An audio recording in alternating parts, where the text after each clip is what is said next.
Chapter 744.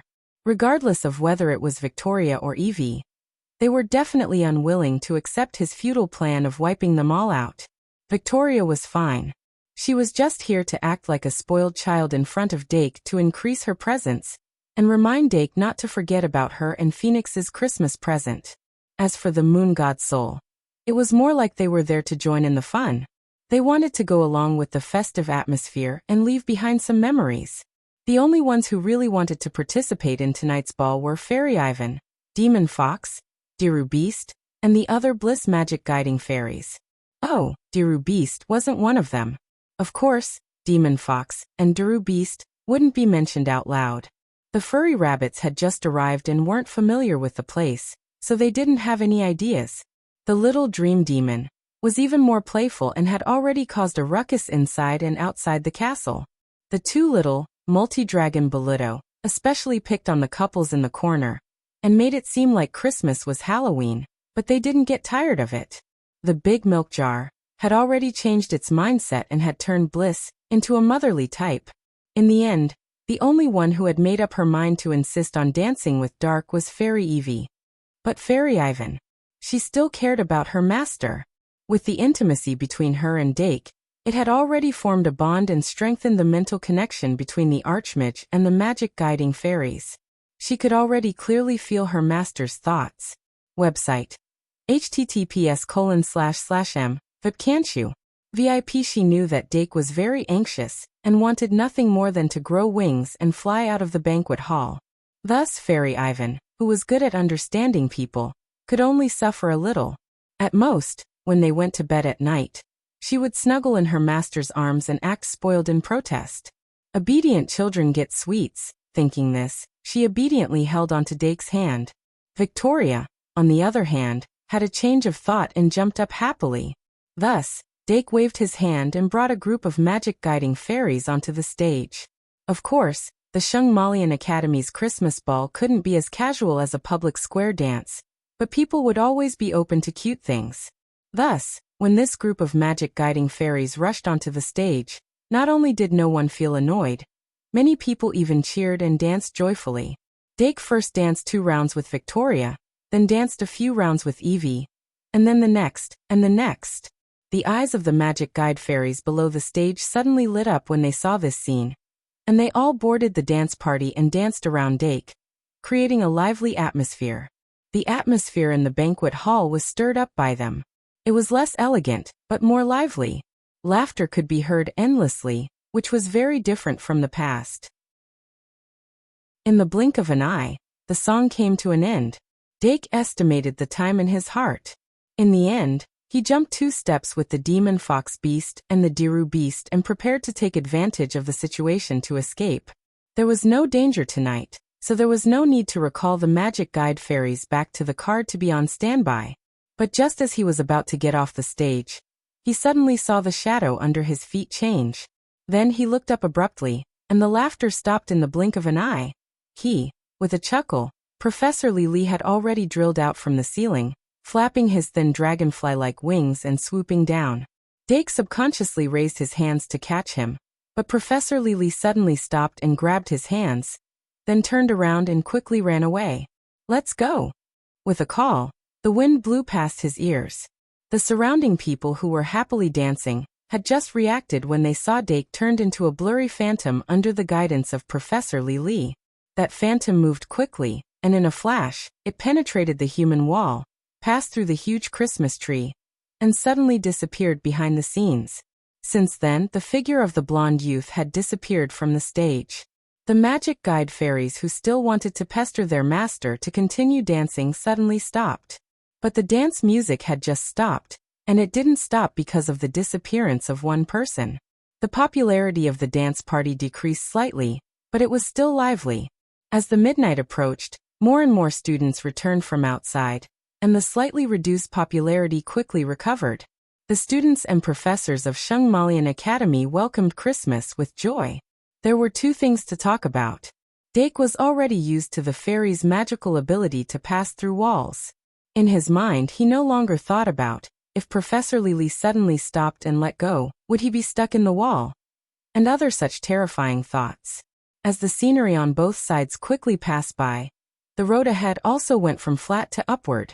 In the blink of an eye, he climbed to the second floor, the third floor, and it only returned to flat when he reached the highest floor, the ninth floor. But his speed didn't decrease, and instead increased. He was already like a stream of light. At a certain moment, Dake suddenly felt that there seemed to be a water film floating in front of him, but in an instant he passed through it, and his vision suddenly changed. He had already entered the secret passage. "Hey, we're here." When a clear voice sounded in his ears, his feet had landed firmly on the ground. Only then did Dark come back to his senses and scan his surroundings. The secret passage was still a secret passage. The torches on the wall lit up one after another the moment someone entered, and the blazing fire instantly dispelled the darkness that swallowed the world. On the ground, there was a row of bronze braziers that were filled with black liquid. Starting from the end of the secret passage, they extended inwards like a long dragon until they disappeared into the darkness. These braziers were engraved with mural-like patterns. Some of them were the sun, the moon, stars, mountains, rivers, plants, and trees. Some of them were making tools, some were farming, some were soldiers and horses, and some were moving mountains and rivers. The black liquid in the braziers should be some kind of kerosene. Dake quickly digested the huge amount of information that poured into his mind and quickly asked, "Are these ritual tools?" "Obviously." Professor Lily flapped his wings and pointed to the left side of the first bronze brazier. On top of a bronze shelf that was about a meter tall, there was a flat bronze brazier. A torch was placed in the brazier. The torch was made of wood, but when one got close enough, one could smell the bursts of incense. Obviously, this torch was also an extraordinary item. Just looking at these ritual tools at this moment was already a work that took a lot of time and effort, and who knew how many resources were invested into it. Obviously, in a place that Dake didn't know, the huge machine that was the Shungmalian Academy had been operating for a long time. This was just the result of a short period of time. "Has the ritual started?" Dake asked concisely. Professor Lily shook his head and said, "More than half of it is done, but the most important part is still left. Kazair specifically left a spot for you. He said that he wanted you to have a sense of participation." When Dake heard this, he was so moved that tears filled his eyes. "No way." He lowered his head and thought, then quickly said, "What do I need to do?" Professor Lily said, "Grab the torch, and when the time comes, light the flame and throw it into the first brazier." Just as he finished speaking, a cool breeze blew by and twirled around his ear. Her face changed and she hurriedly said, "I should go to the other side to take my place. Sarah is already scolding me. Just grab the torch and you'll know everything. Let me go." Before Dake could say anything, she had already drilled her head into the wall, and her little butt disappeared. "What time?" Dake shut his mouth and rolled his eyes. He then looked at the torch in the brazier and strode forward. Fortunately, with the help of Professor Lily, he immediately escaped the stage. It didn't take him much time to get here from the banquet hall. There was still more than 15 minutes until midnight. But looking at Professor Lily's expression, he estimated that there wasn't much time left. Moreover, there were still many unanswered questions. "I have to hurry," he thought in his heart, and reached out to grab the torch. Unexpectedly, his fingers didn't feel cold. Instead, there was a warm feeling that spread throughout his body. Suddenly, a trace of thought entered his mind. He suddenly closed his eyes, and an extremely large composition suddenly appeared in his mind. Dake finally understood what it meant to grab the torch and you'll know. His perspective infinitely rose, as if he was ascending to the sky and overlooking the ground. Countless bronze braziers were neatly arranged in a long line that seemed to stretch for thousands of miles. There were 6 of these long lines, extending straight from 6 directions, and finally converging in the center. It was like a group of dragons gathering at the head. A giant bronze hall stood in the middle, magnificent and magnificent. Dake's heart suddenly surged. He finally felt a sense of grandeur that he was participating in an epic event. The area of the entire ceremony was far larger than the size of the castle. It was impossible to imagine that this was located in the castle's secret passage. The secret passage was supposed to be winding, but each bronze dragon was so straight that it was shocking. He didn't know what kind of method was used to change the world. Compared to Professor Ka-Zayer's small experiment, the Moon God ceremony and the Demon King ceremony from before were not worth mentioning.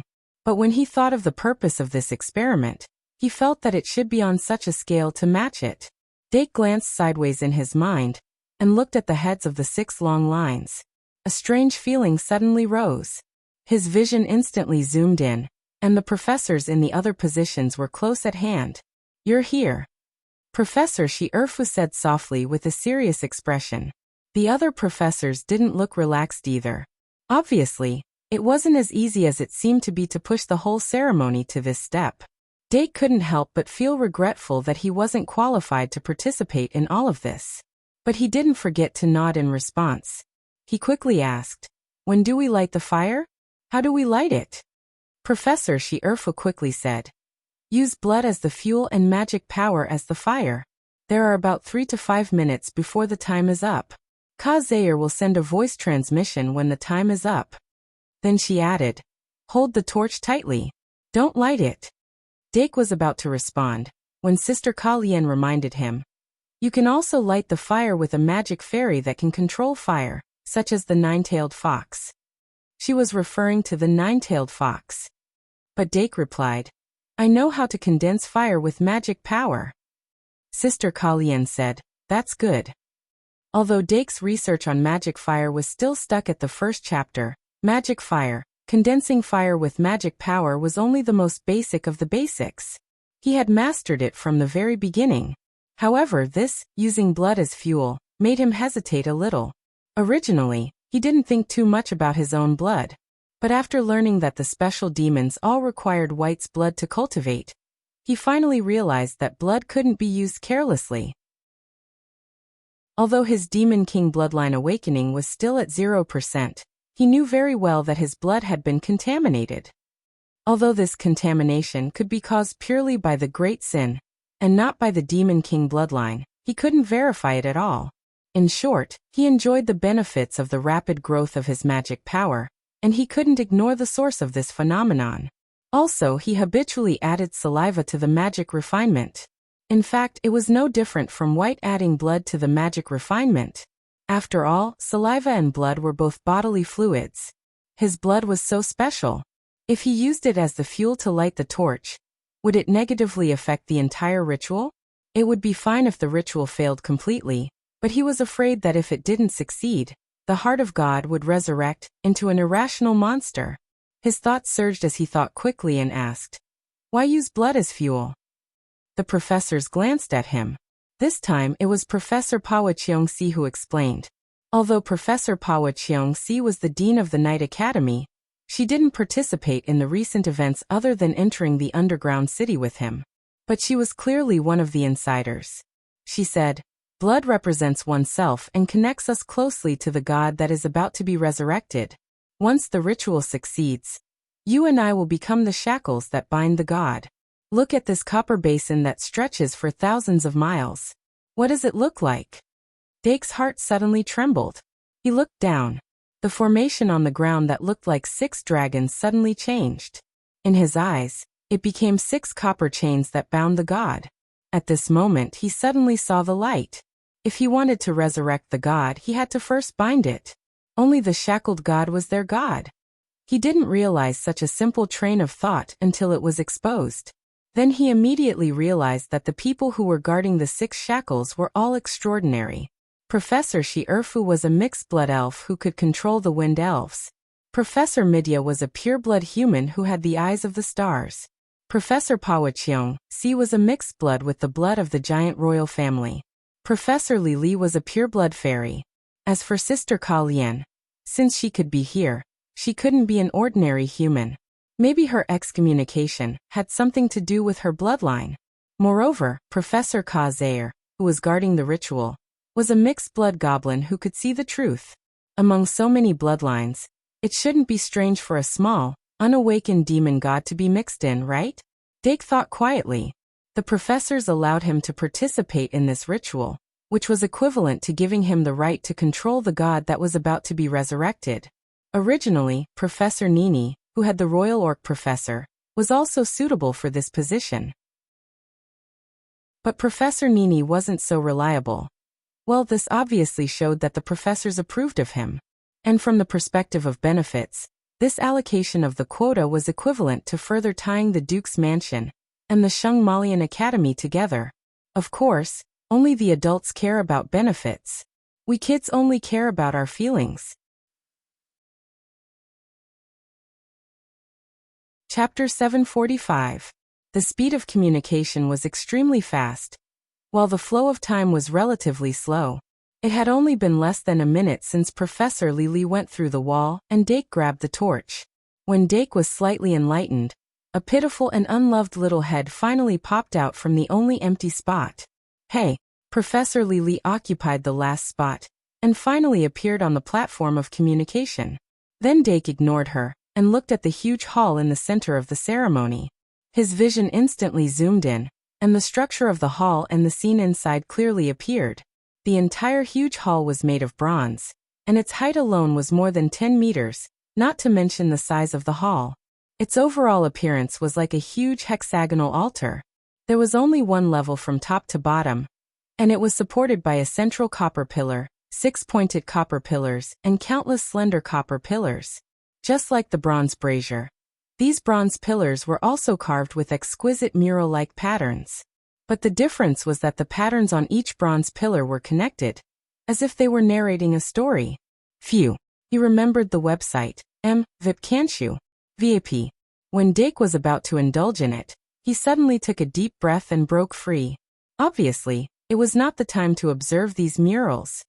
But in this extremely short period of indulgence, he still faintly felt that each bronze pillar could be used as a medium for a single ceremony.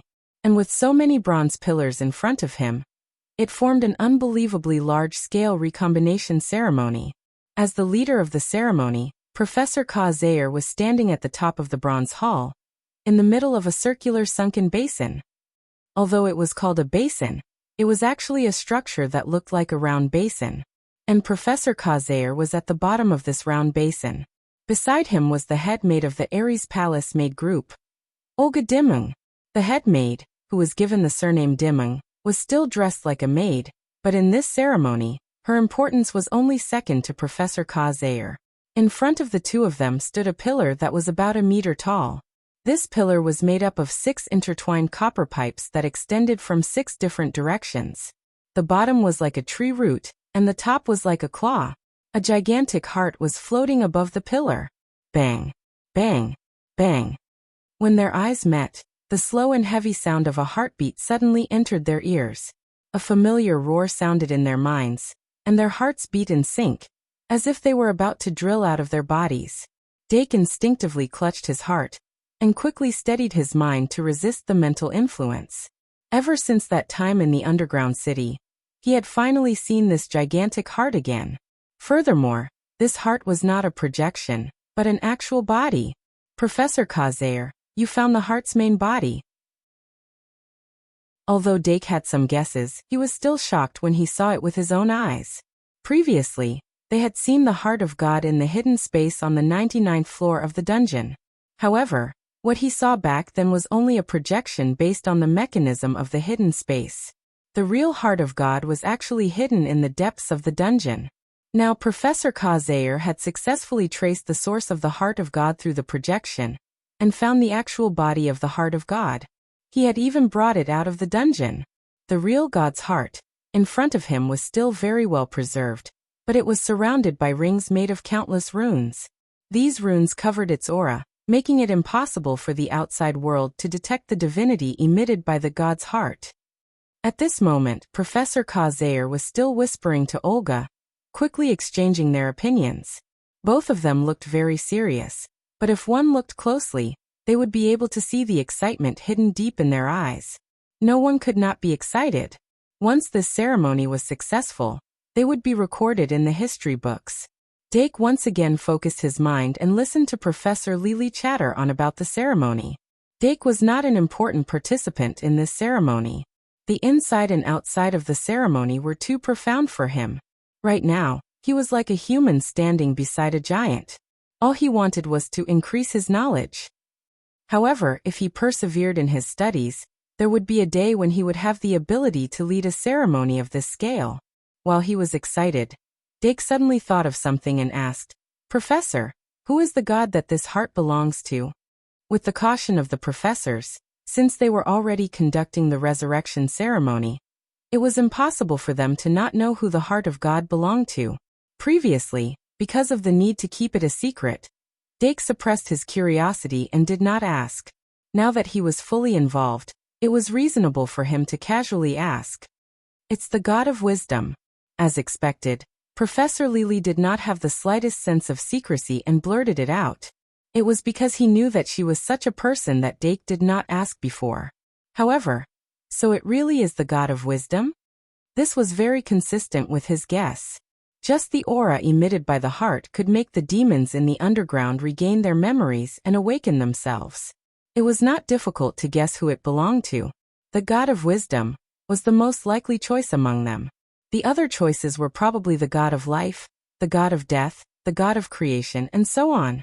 However, since Professor Lily said so, it must be the god of wisdom. If it's the god of wisdom, it's very compatible with the academy. He thought in his heart, and said it out loud in this mental communication. Professor She-Erfa nodded and said, "The future is really the era of the god's revival. We must have our own god." The god of wisdom's authority has always been high. If we can obtain the protection of the god of wisdom, we should be able to provide enough protection for the academy. Of course, this is just a conservative way of thinking. Dake smiled slightly and said, "Do you know which god of wisdom it is?"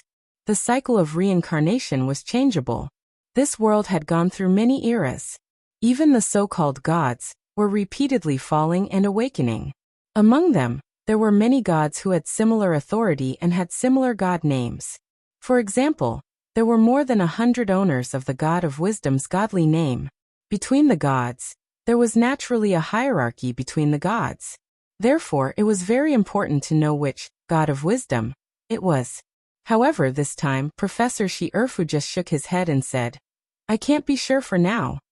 Dake asked curiously, "Even Professor Ka-Zair can't see through it?" Professor She-Erfa chuckled and said, "Ka-Zair is not a god." Dake then turned to Professor Midya and asked, "What about Professor Midya?" Professor Midya Bartholomew smiled and said, "It's something that can be revealed soon. Why take the risk?" "That's true." Dake nodded and continued to listen. "Get ready." All of a sudden, a monotonous voice was transmitted into the minds of everyone present. Everyone's thoughts stopped for a moment. Then they opened their eyes and looked at the torches in their hands. The most important part of the ritual was about to begin. In the bronze hall, Professor Ka-Zair held a magic wand in one hand and several magic cards in the other. His Eye of Truth had already been activated. He reached out his hand and the magic wand in his hand directly pierced into the pillar that held the giant heart. Beside him, Aries Ali had also taken out the golden holy garb, Aries Temple armed card from her card pack. In the name of Olga Dimming. Her lips moved as she chanted quickly. The speed of her chanting was getting faster and faster. Her voice was almost continuous. Then, a terrifying aura slowly flowed out of the combat card. The Aries phantom with fluffy and curly hair came out of the card and gradually grew bigger. With a light leap, it jumped to Olga's side. The Aries phantom did not have a physical body, but when Olga reached out to touch it, it was as if she was touching a physical body. She gently patted the Aries phantom's head and pressed the combat card that was still glowing in her hand to her chest. A gentle white light suddenly bloomed. "Meh." The Aries phantom softly called out and suddenly shrank. It went into Olga's chest along with the dazzling white light. A huge star map depicting the Aries constellation suddenly appeared. The star map went through her body and moved behind her. She raised her head. Her eyes under her long eyelashes were shining, exuding a sharp aura that was completely different from her usual. Even if the main ability of the golden armor, Aries Temple, was healing, a priest could still pick up a war hammer. The magnificent white light turned into countless silk threads. Some of them went into her body while the other wrapped around her limbs, and turned into a pure white combat armor. After about 10 seconds, the combat armor was completed. Olga was wearing the Aries armor. Her long hair was flowing and her body was graceful. The war hammer in her hand was as gentle as jade. "You can begin." She slowly opened her eyes. The sharpness in her eyes had completely disappeared, and her gentle temperament overflowed. Professor Kazair nodded. He activated a magic card and pressed it on the back of his right hand. The light emitted from the magic card's surface and imprinted on the back of his hand. Then, a steady stream of magic passed through and was branded with the emblem. The nature of the magic changed. Professor Kazair controlled the changed nature of the magic and injected it into the pillar through the magic wand. Then it was smoothly and quickly transmitted to the heart of God. The next moment, one magic array after another exploded from the heart of God. At the same time, in the blink of an eye, the dense magic arrays filled the entire space. The strips of incantation that wrapped around the heart of God disappeared silently, and the divine aura was no longer restrained. It spread out like ripples in all directions. Then, before it was about to come out of the secret passage, it was blocked by layers of enchantments that Professor Midya had set up in advance. "Ignite!" Professor Kazair's voice suddenly sounded. It was unprecedentedly serious. The moment they received the order, the professors in the 6 positions cut open their middle fingers at the same time. Bright red blood dripped onto the top of the torch. At this moment, there was no room for mistakes. Dake Diming's expression was serious, and he did the same without hesitation. He watched his blood flow out from the incision on his finger without blinking. Then, it gradually dyed the tip of the torch red. Magic surged out of his right hand that was holding the torch. It coiled around the handle of the torch to the tip. Then the magic flames instantly rose up. Boom! The sudden appearance of the flame almost set his bangs on fire. He suddenly raised his head, and a little bit of blood dripped onto the ground. However, at this moment, the torch was completely dyed red with blood. The rising flames had already covered the blood stains. He took the opportunity to withdraw his hand. After communicating with Professor Shi Erfu, Professor Midya, Professor Cheongsi, Professor Li Li and Sister Kalien, he put the torch in his hand into the first bronze brazier at the same time. Boom! The black liquid in the brazier was almost instantly ignited by the torch. The rising flames leaped 2 meters high. Dake raised his back foot, but in the end, he didn't retreat. Instead, he stared straight ahead. After the first brazier was ignited, the second brazier, the third brazier, the fourth brazier, one brazier after another was ignited, and the patterns on the braziers lit up. A straight line of fire started from this end and rushed all the way to the bronze hall. This line of fire was like a fire dragon, like a chain, or like a fuse. The beginning of an era was ignited by this fuse. There was a god who was about to revive. Dake didn't know if there was a god secretly opening his eyes in a corner that humans didn't know about, but the god of wisdom was undoubtedly the first god that was about to be revived. The previous moon goddess statue was nothing more than a small matter. Dake's gaze gradually deepened as he followed the line of fire. The darkness in front of him was completely torn apart by the burning flames, and the 6 lines of fire were approaching the altar in the center at the same speed. Above the bronze hall, complicated magic arrays of various sizes were still crazily surging out. The sound of the god's heart beating became more and more similar, and in the end, it sounded like a big bell in the secret passage. Everyone's hearts were beating at the same time as the god's heart that was completely released. As the 6 lines of fire rushed out of the darkness, they entered the bronze hall. In the bronze hall, the bronze pillars that were touched by the flames lit up one by one, and the patterns on the pillars emitted a blinding red light. The lines of fire climbed up every burning bronze pillar, turning the entire hall into a blazing furnace. Within the 6 copper pipes that were intertwined to form the pillars, the starlight of flames gradually lit up. Professor Kazair, who was holding a magic wand, had already started chanting the incantation of a spell. The incantation flew out of his mouth and condensed into something solid. It continuously drilled into the pillars and was then guided into the god's heart by the pillars. Hum! A sudden hum sounded, and the entire secret passage seemed to come alive. In the beating of the giant heart, godly music sounded. At this moment, Dake and the others were closely connected to the entire ritual. They saw the bronze hall in the center. Their hearts beat faster. Chapter 746. Looking down at the top of the palace, the giant, heart of God, was emitting a bloody light from the inside. The blood vessels in the heart were expanding, and the crimson flames turned into blood flowing in them. The sound of the heartbeat was getting louder and louder. It really gave people the feeling that it was going to come alive.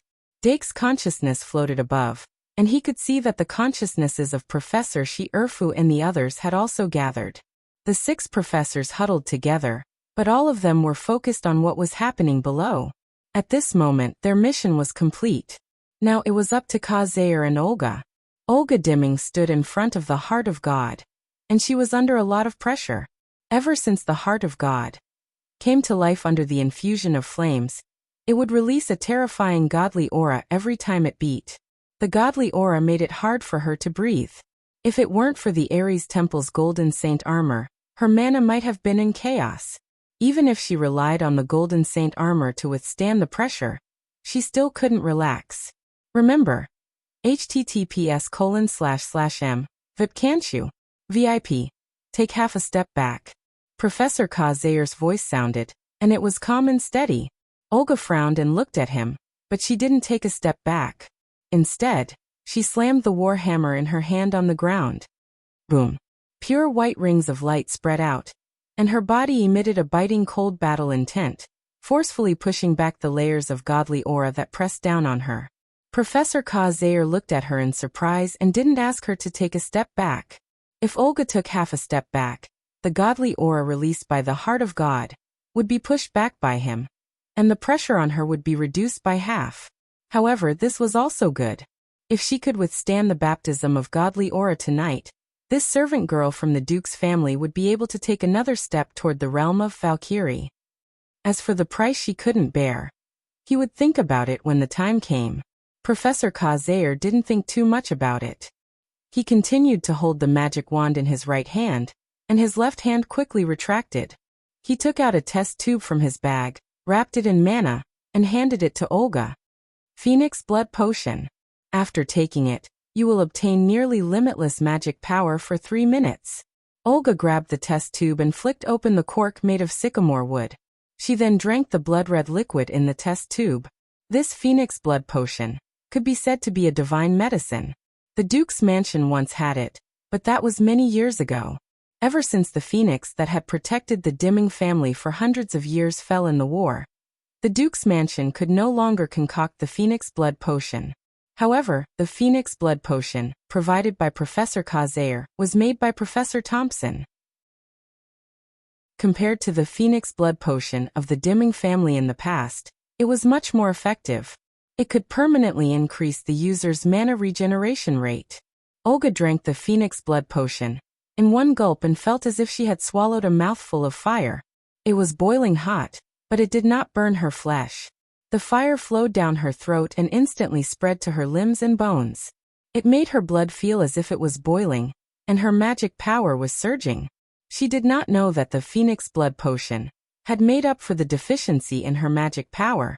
She only felt the surging magic power in her body and used all her strength to release the secret killing move of the golden armor, Ares Temple.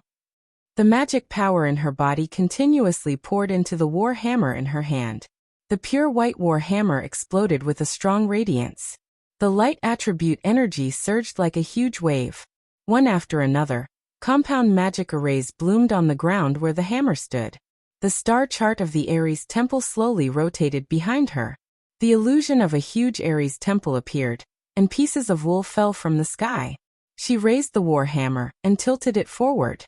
A white pillar of light suddenly shot out from the front of the war hammer and poured into the Heart of God. There were thousands of healing methods in this world. However, there were only a few that could bring out the greatest effect on the Heart of God, and even allow the body to be reborn. The secret killing technique of the Golden Holy Robe, Ares Temple, was one of them. The Heart of God greedily devoured the energy transmitted from the pillar of light. The fog accumulated in the deepest part of the Heart of God was also dispelled. Its heartbeat became more and more powerful, and the expanding blood vessels gradually became longer. At this moment, The entire secret passage area surrounded by the barrier seemed to have become an individual with the heart of God as the core. The energy produced by the ritual madly gathered toward the heart of God. The recovery of God had finally begun. However, this was still not the time to relax.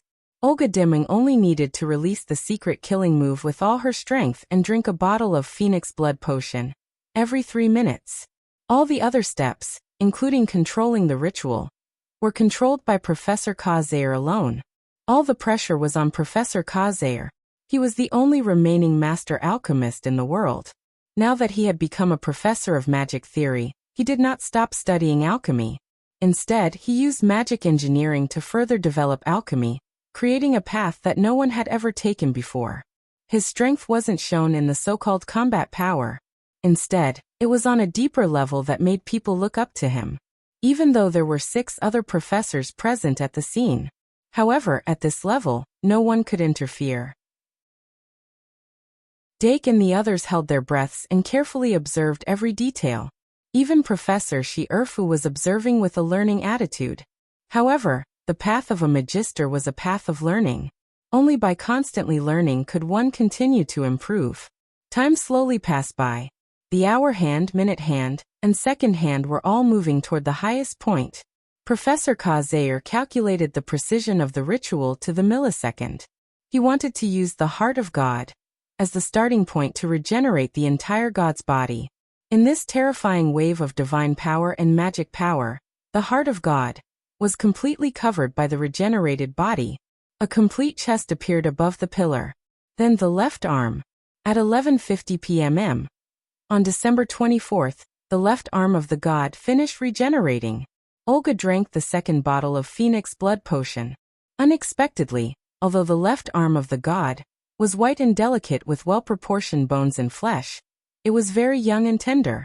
Although the body of the god was very big due to its size, the so-called young and tender wasn't just in the thickness and size. However, with the complete regenerating of the god's left arm, it meant that the god of wisdom was more likely to be a humanoid god. For a god, the human and beast forms didn't mean much. However, in the eyes of humans, a humanoid god was more likely to be liked and accepted. However, it was only a left arm. The final form could be a monster with 3 heads and 6 arms, a human body, and a snake tail. Dake thought quickly and observed carefully. With the regenerating of the left arm, the vitality of the god of wisdom became more vigorous, and the regenerating speed increased instead of decreasing. However, Dark could clearly sense that Olga was starting to lose control of her ability. Obviously, at this point, she was bound by the power of this ritual. It was no longer her releasing the secret killing technique. It was the ritual that drove her to release the secret killing technique. Even if she wanted to stop, she couldn't. On the other hand, Professor Kazair's position as the core was becoming more and more obvious. The entire ritual was under his control. Endless information crazily rushed into his mind as the ritual progressed. His mind sped up to the limit, and like an extremely meticulous brain machine, he processed the huge amount of information.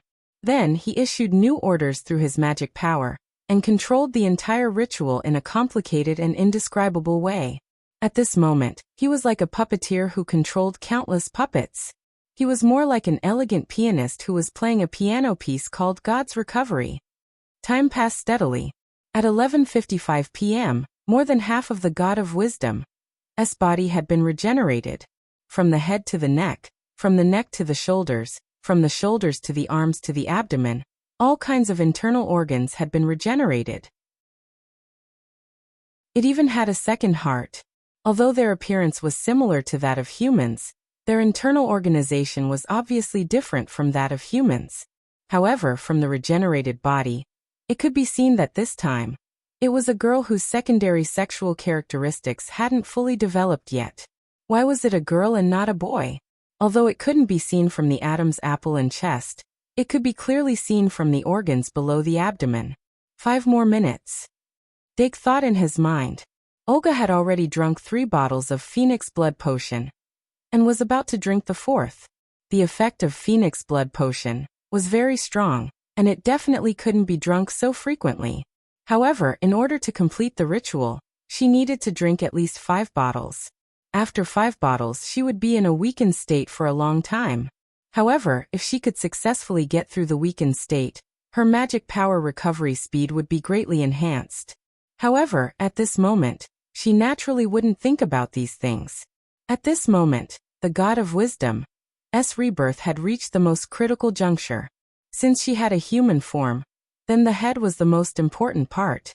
If she wasn't careful and made a mistake during the brain regeneration, what the Academy wanted wasn't the God of adorableness, but the God of Wisdom.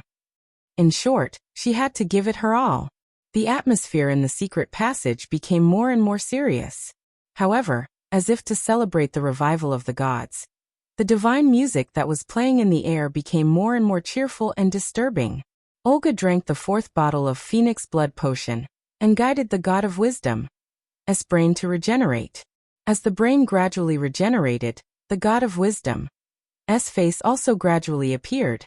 Although it was a little strange because of the appearance of the white bones, the God of Wisdom's appearance was undoubtedly very beautiful. However, looking at its age, it was indeed only 12 or 13 years old. Of course, if they were all 12 or 13 years old, some people's secondary sexual characteristics would be very inflated, while some people's gender would be hard to distinguish. The God of Wisdom's body should be the latter. I wonder if this is a fixed appearance, or it hasn't grown yet? Dake's mind couldn't help but wonder. There were very few records on whether the gods had a growth stage from infancy to old age like humans, and whether there was a concept of lifespan. If one only used human common sense to judge the gods, there would definitely be mistakes. However, a fixed appearance that hadn't grown yet was also a basis to observe how the God of Wisdom was born. Professor Kazair had done extremely detailed research on the God of Wisdom, but until now, even though he was already on the path of reviving the God of Wisdom, he still couldn't prove how she came to be. To be more specific, was the heart of God a god that was sealed in the underground city in the past, or a god created by the underground city itself? If it was the former, the heart of God was used as a basis to regenerate the god's body. That would be a fixed appearance. If it was the latter, it would be considered from infancy to maturity. In other words, it would be not grown yet. In other words, by observing the development of the God of Wisdom, after her revival, they could determine whether she was a god that was revived or a god that was created. This was also very important to the Academy. While he was thinking, Olga had already drunk the 5th bottle of Phoenix blood potion. Magic surged all over her body, and her face was as red as fire. Illusory flames burned on her body, but the radiance on her war hammer didn't weaken at all. The God of Wisdom's head had completely regenerated, and part of her lower body had also grown. Only her reproductive organs and legs were left. As her leg bones grew, her skin and flesh grew. 2 slender and tender beautiful legs, as well as the crystal clear toes on her feet, quickly took shape. At 11:59, the body floating above the pillar was almost complete, leaving only the eyes that were deliberately flowing out. Although the God of Wisdom's body was huge, it had perfect proportions. From Dake's point of view, even if he observed carefully, he still couldn't find any flaws. The only flaw was that although her hair had regenerated, it had no color. Although the transparent and colorless hair was dreamy, this was only the impression it gave when it was listed separately. Once it was placed in the whole body, it would be discovered that the transparent and colorless hair would give off a strange feeling, because one could clearly see the scalp. Of course, no one would have any other thoughts about this perfect body after seeing the regeneration process of the bones, blood vessels, internal organs, and flesh. Finally, Professor Kazair tapped lightly, and an illusory clock appeared in the sky. The hour hand was approaching 12, and the minute hand and second hand were also moving closer. Finishing touch. He reminded softly, and Olga immediately controlled her magic and poured it into the brain of the God of Wisdom. The nerves of the eyes and eyeballs were quickly regenerated. December 25th, 12 o'clock p.m. The God of Wisdom opened her eyes. Good morning. Collect a name for the God of Wisdom. Chapter 747. Her eyes were the same color as her hair, transparent and colorless. Although her face was delicate, it was expressionless. When the two sides were closed, her eyes would appear lifeless and ignorant. However, in reality, the current god of wisdom had not yet gained sentience. She was still a mere shell. The entire ritual had just entered the final stage, which was also the most critical stage. In this world, an individual's life was made up of three parts: soul, body, and consciousness. Even an individual known as a god could not escape the scope of this concept. To a god, the soul was called the divine soul, the body was called the divine body, and the consciousness was called the divine sense. The reason why a god was a god, apart from the fact that they usually possessed great power that far exceeded that of ordinary life forms, was their mastery of the rules of heaven and earth. First website, https://m. Vipcanchu. VIP. The ability to master the rules was called the divine right, which was the authority of a god. Every god, regardless of their individual strength, size, or status, must have at least one authority. The corresponding rule of this authority might be small to the point of allowing a bald man whose hair follicles have completely necrotized to grow hair. But it must be able to change an unchangeable truth. Within the scope of the divine right, the rule mastered by a god was the correct rule. Once one could master the rule, even the weakest, most stupid, and most brutal life form could instantly cast a divine personality. The so-called divine personality was the divine status. In other words, it was a symbol of status, a sequence of ranks. Therefore, to become a god, one only needed to master at least one rule. If this rule was integrated into the soul could be upgraded to a divine soul. If this rule was integrated into the body could be upgraded to a divine body. If this rule was integrated into the consciousness, the divine sense could be upgraded to a divine sense. Once integrated with the rule, these divine souls, divine bodies, and divine senses would all obtain the same characteristic, which was the so-called immortality. As long as heaven and earth were not destroyed, the gods would not die. This was the principle. This immortality was one of the most basic characteristics of divinity. The so-called divinity referred to the characteristics that the divine souls, divine bodies, and divine senses displayed to the outside world. Everything the professors had done so far was actually to reforge the divine body of the God of wisdom. Now that the godly body had been forged, it was time for the godly soul. This was also the most complicated, important, and difficult part of the entire ritual. The core of the ritual was to reforge the divine body and use the divine body as a medium to summon the soul. This was because the God of Wisdom's divine soul was indestructible. Even though the God of Wisdom had fallen a long time ago, his divine soul had merely turned into rules and returned to the world. As long as one had enough great power, they could reassemble it. Naturally, the professors could not fabricate something out of nothing, not even in the secret passage. However, in this heart of God, that was found in the underground city, there were extremely thin soul fragments. It was the power of the soul shard that allowed the bosses to regain their sense of self. The heart of God was a part of the divine body, and now that the soul fragment was used as the basis to summon the soul, it was possible to revive it. Of course, one of the three was missing.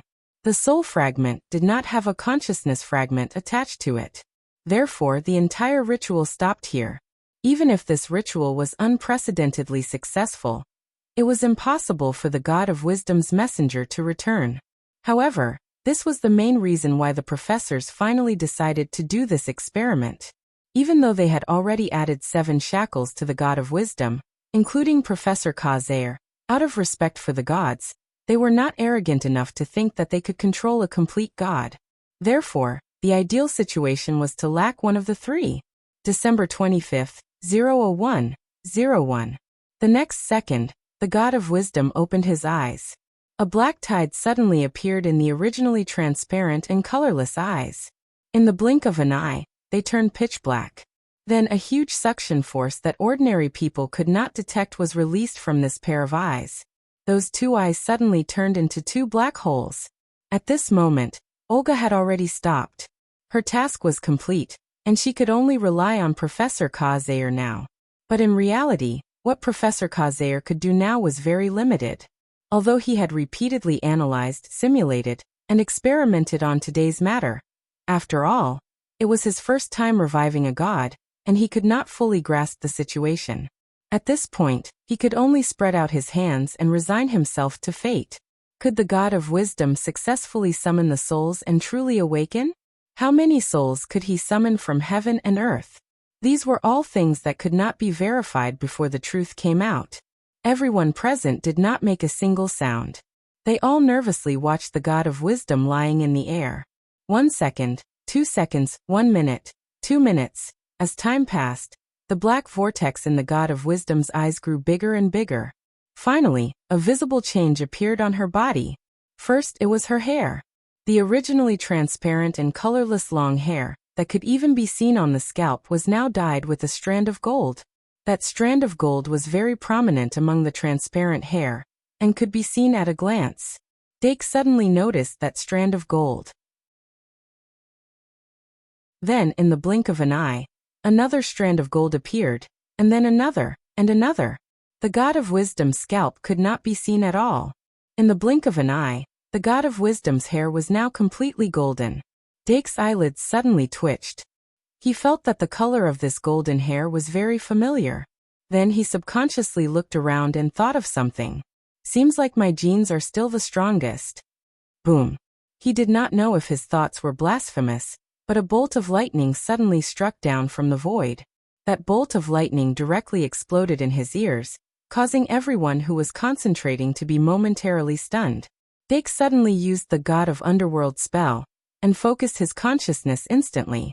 He immediately discovered that there were dense electric currents bouncing on the bronze hall, and there was a piece of black scorch mark on the ground. This bolt of lightning had actually struck the bronze hall that was used as an altar. Professor. He was horrified and quickly looked at Professor Kazair.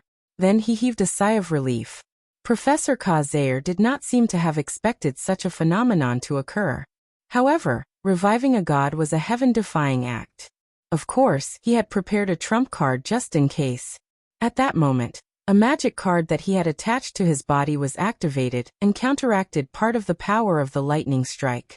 Beside him, Olga was still wearing her golden holy suit. She forcefully resisted the lightning strike and activated her war hammer, releasing white light toward Kazair. The small scorch mark on Kazair's body was quickly healed. As for the god of wisdom, he was completely unharmed.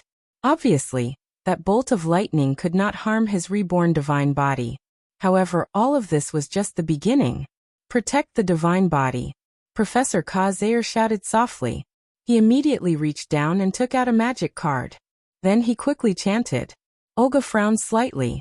She also took out a magic card, and began to apply a defensive buff to her body. Her magical talent was not weak. In fact, it could even be said that she was very strong. However, there was a flaw in her magical talent. Therefore, under Yvette's guidance, she chose to specialize in the path of equipping.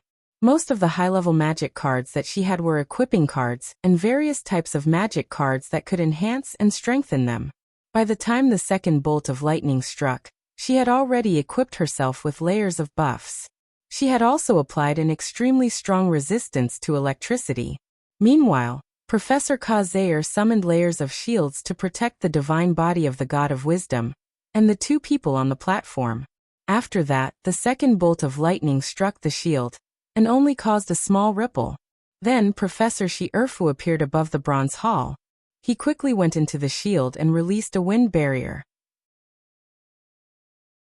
Then, the third bolt of lightning struck and was blocked by the wind barrier. Professor Midya silently appeared inside the enchantment, and began to construct the spell enchantment. That bolt of lightning came so suddenly that it was impossible to guard against it. However, once the professors were prepared, it no longer showed its power. After more than a dozen bolts of lightning struck, even the outermost layer of the wind barrier could not be broken. Seeing this, the four people who were watching from the outside were just about to heave a sigh of relief. However, they suddenly saw a lightning pillar that was as thick as a water bucket suddenly struck down. It broke the first and second layer of the wind barrier from the top, and only gradually disappeared after it reached the third layer. The three professors who were inside the wind barrier were extremely solemn. They continued to add and strengthen the barriers and shields. However, in the next moment, more than a dozen lightning pillars struck down at the same time, and instantly engulfed the entire bronze hall. The golden lightning was so dazzling that it was impossible to see the situation inside with the naked eye. Dake was worried. He suddenly opened his eye of truth. The other professors also used their own methods and watched anxiously. The continuous lightning pillars lasted for a full 3 minutes before they finally dispersed. The figures of the God of Wisdom and the professors finally appeared. The white light released by the golden armor, Ares' temple, warmed the divine body of the God of Wisdom. During this period of time, only 3 layers of the dozens of barriers were left. Fortunately, no one was injured. Professor Kazair raised his head and looked at the sky. After half a minute, he finally breathed a sigh of relief and said with a smile, "It's over." Phew. Olga was the first to exhale a long breath. The golden armor on her body instantly disintegrated, and she seemed to be on the verge of collapsing. Professor Shierfu reached out to support her and said with a smile, "It's all thanks to you this time." Olga shook her head and turned to look at the God of Wisdom. She said, "Let's see if it was successful first." The silver moon in Professor Midia's eyes flashed. She had been staring at the body of the God of Wisdom for a long time. Then, without waiting for Professor Kazair to say anything, she suddenly reached out and pointed. She saw a shadow on the divine body of the God of Wisdom shaking and emitting divinity. "It's done." Everyone looked at each other and smiled. They were suddenly enlightened. Not long after, Dake and the others came in a straight line through the brazier and quickly gathered around the God of Wisdom. Professor Kazair explained the current state of the God of Wisdom while looking at Dake with a smile. He said, "I know you have a method to activate the God of Wisdom's intelligence, but before we give you permission, you're not allowed to use it." Dake's expression froze and he muttered, "Professor, do I look like someone who can't see the big picture?" Professor Kazair was delighted and said with a smile, "I'm just afraid that your hand will slip." Dake shook his head and said, "The method I came up with is only useful for the magic guide fairies." Professor Kazair said, "Have you done an elimination experiment before?" Dake froze again and could only helplessly say, "No, I haven't." "Then it's fine." Professor Kazair looked at the God of Wisdom and said, "I hope that your method will be useful for her. A god with only a body and a soul is not a complete god. This is the initial stage of research, and it's the first time we've seen a real god. Although we were lucky enough to complete the resurrection ritual, that's all. Our understanding of God is still at a very shallow stage. Now is a very good opportunity. During this time, we have to do as much in-depth research as possible and grasp more information related to gods. This is to deal with the more complicated future." Dake couldn't help but nod. He was naturally very curious about gods. In fact, he was already on the path of researching gods. Whether it was the development of the seed of the great sin, or the research of the demon god, they couldn't be separated from this path. Now that he had a sample for research, it would save him a lot of detours. "Then what's next?" he asked. Professor Kazair said, "Divinity contains immortality. Once a god starts to awaken, their resurrection will be unreasonable. Now that the God of Wisdom has a god's body and soul, it's hard to guarantee that she'll use this to develop a new consciousness, or absorb the dissipated divine sense and revive completely. So once there are signs of that happening, we have to strike first." "Strike first?" Dake couldn't help but frown. "Yes." Kazair's eyes were deep. "The most ideal situation is for you to open up her spiritual wisdom and create consciousness. Only in this way can she be completely under our control." After a while he said, "So when you come back from the West, I'll assist you in a round of related experiments." Dake thought for a moment, then suddenly raised his head and asked, "Professor, you're not going to the West?" It was actually very abrupt to suddenly say such a thing in the current environment. However, Dake analyzed Professor Kazair's words and had an ominous premonition for no reason. So he couldn't help but send a message. Then he saw Professor Ka-Zayer looking at the God of Wisdom's body with a burning gaze and said matter-of-factly, "Of course, the research has just begun. How can I leave?" Dake. He fell silent because of this. Professor Shi-Erfu acutely sensed his thoughts and suddenly frowned. "What are you worried about?" Epsilon 3. Chapter 748. Of course, Dake couldn't voice his concerns in front of Professor Shi-Erfu. He changed the topic back to the God of Wisdom, and asked curiously, "Professor, since the God of Wisdom's divine body and divine soul have been revived, can we read her true identity?" "In theory, yes, but in practice, it's a bit difficult." Professor Ka-Zayer said slowly, "Like we said before, our understanding of the gods is very shallow, and we don't have a systematic understanding of them. Even if we flip through all the books in the library, we won't be able to understand more about the gods. We don't even know how many gods there have been in this world. Even if we know their names, it's only those with special stories or extremely high statuses." Dake frowned and said, "But she's the God of Wisdom, right?" Professor Ka-Zayer said, "The wisdom of the God of Wisdom is a general description of her authority, and there are as many types as there are stars in the sky. The same God of Wisdom could have the authority to increase the intelligence of the golden-haired monkey, or the authority to increase the intelligence of all humans. Therefore, the two gods are obviously gods with completely different levels of divinity. However," he then changed the topic and said, "our God of Wisdom is obviously of a high status. The God of Wisdom, who could restore the memories of the demons in the underground city and awaken themselves, naturally couldn't be a god of the underground. Otherwise, the Academy wouldn't have spent so many resources to bet on her." The descriptions of the gods in the literature that could be found today were very general and chaotic. There was no systematic division. Therefore, it was impossible to simply distinguish between the strong and the weak. Even if it was the legendary god who possessed great power, it could also be an exaggeration or misinformation. Remember the website, VIP, can't you? Vias for the God of Wisdom.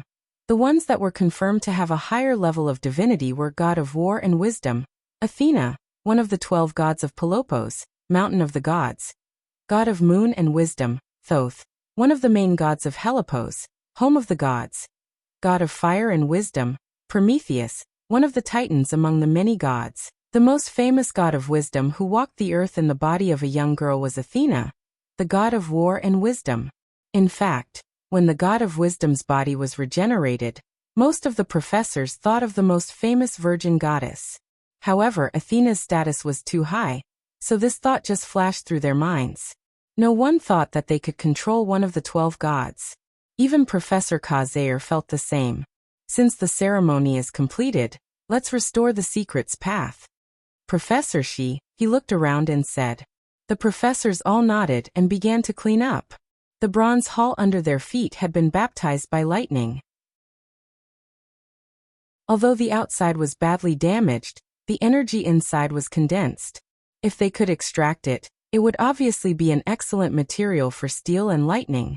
Although the bronze braziers took on a heavy responsibility, they didn't suffer too much damage and could be used again. Although the Shung Malian Academy was big, they couldn't be too extravagant and wasteful. They still had to be frugal when necessary. After the professors left, only Dake, Ka-Zayer, and Olga were left in the bronze hall. After Professor Ka-Zayer carefully observed, he waved his wand and drew a magic circle. Then he tapped the magic circle with the tip of his wand. After the magic circle was converted by the magic circle, it flowed into the God of Wisdom's body.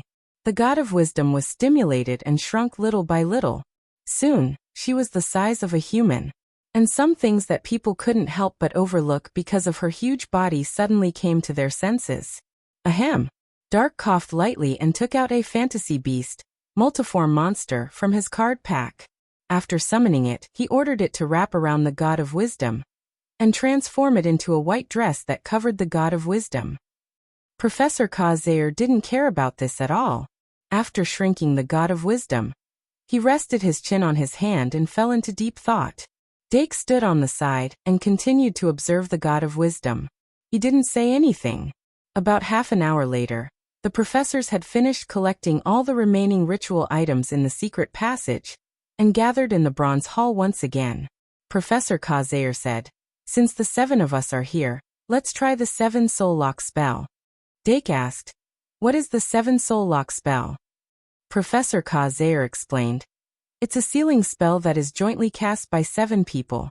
The sealing contract has been planted in the God of Wisdom's body during the ceremony. Focus, I'll teach you the spell." Dake's heart skipped a beat, and he quickly focused on reciting the spell. After a few minutes, he finally remembered the spell and nodded at Professor Kazair. Professor Kazair said, "The 7 soul lock spell is a sealing spell created by ancient sorcerers to seal gods, but it's not as powerful as imagined.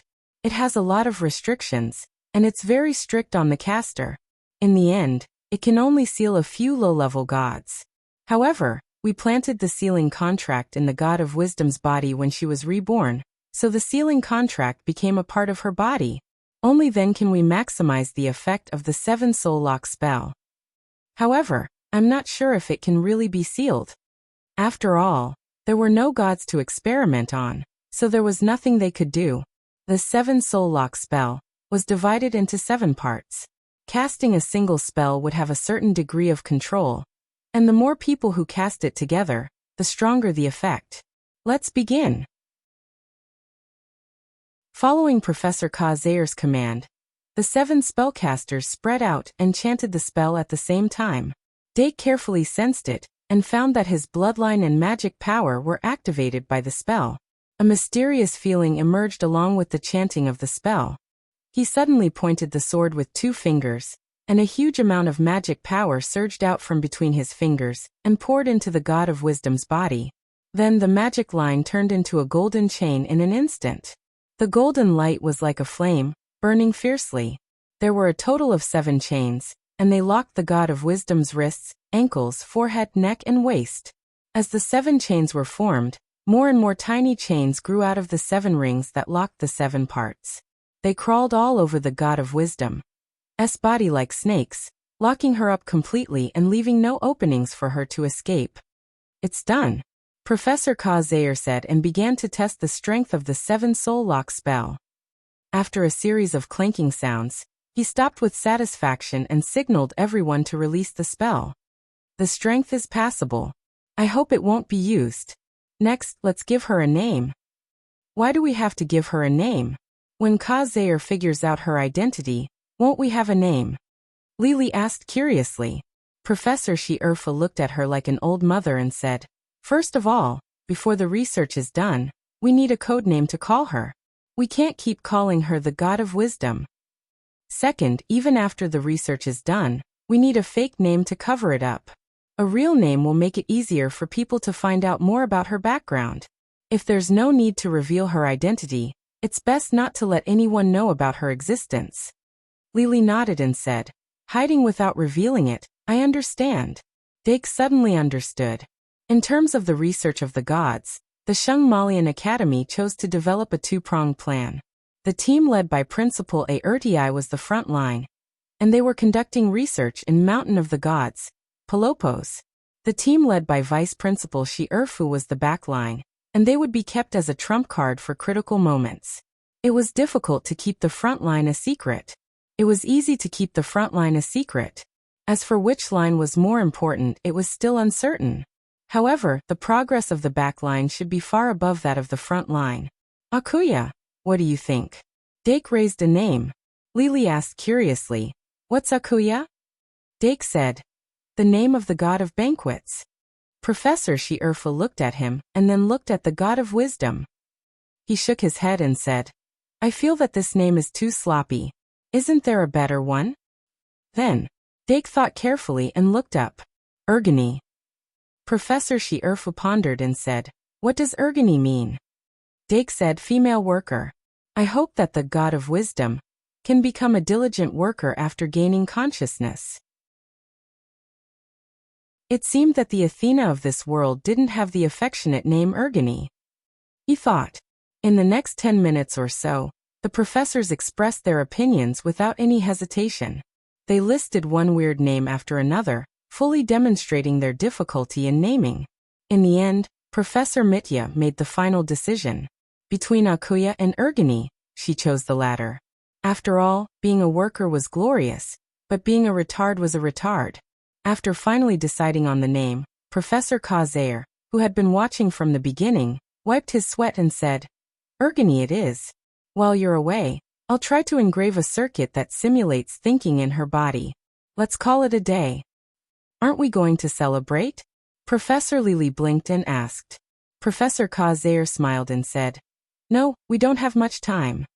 Indeed, Professor Shi-Erfu turned around and said, "We'll rest for a day tomorrow and depart the day after tomorrow. Understood?" Understood. After a series of responses, the group of people who had completed their greatest achievement in hundreds of years casually dispersed. There was no celebration or announcement. It was as if they had just done something as simple as eating and drinking. However, the window had been opened, and the shackles had been loosened. The wheels of time were rolling down. Dake wanted to say a few words to Olga, but before he could, his wrist was grabbed by Lili. After that, he completely lost his balance. When he regained his vision, he was already standing in front of the tower of the aristocrat house. Lili, who felt that she had done a good deed, put him down and said, "Merry Christmas. Where's my present?" "I'll give it to you tomorrow," Dake said quietly. "Okay." Lili spun in the air and suddenly disappeared like a fairy. Oh, she was a little fairy to begin with. Dake sighed deeply and walked across the bridge worriedly. Then he was stopped by the feathered serpent at the door. Curfew time, it was time. Maybe it was because he was already half a professor, or maybe it didn't want him to be so miserable on Christmas Eve, but the feathered serpent finally let him into the tower. When he returned to the dormitory, the first thing he did was to lie on the bed. After a few minutes, he slowly stood up. Under the watchful eyes of the magic elf, he took out the Christmas present from Panduola.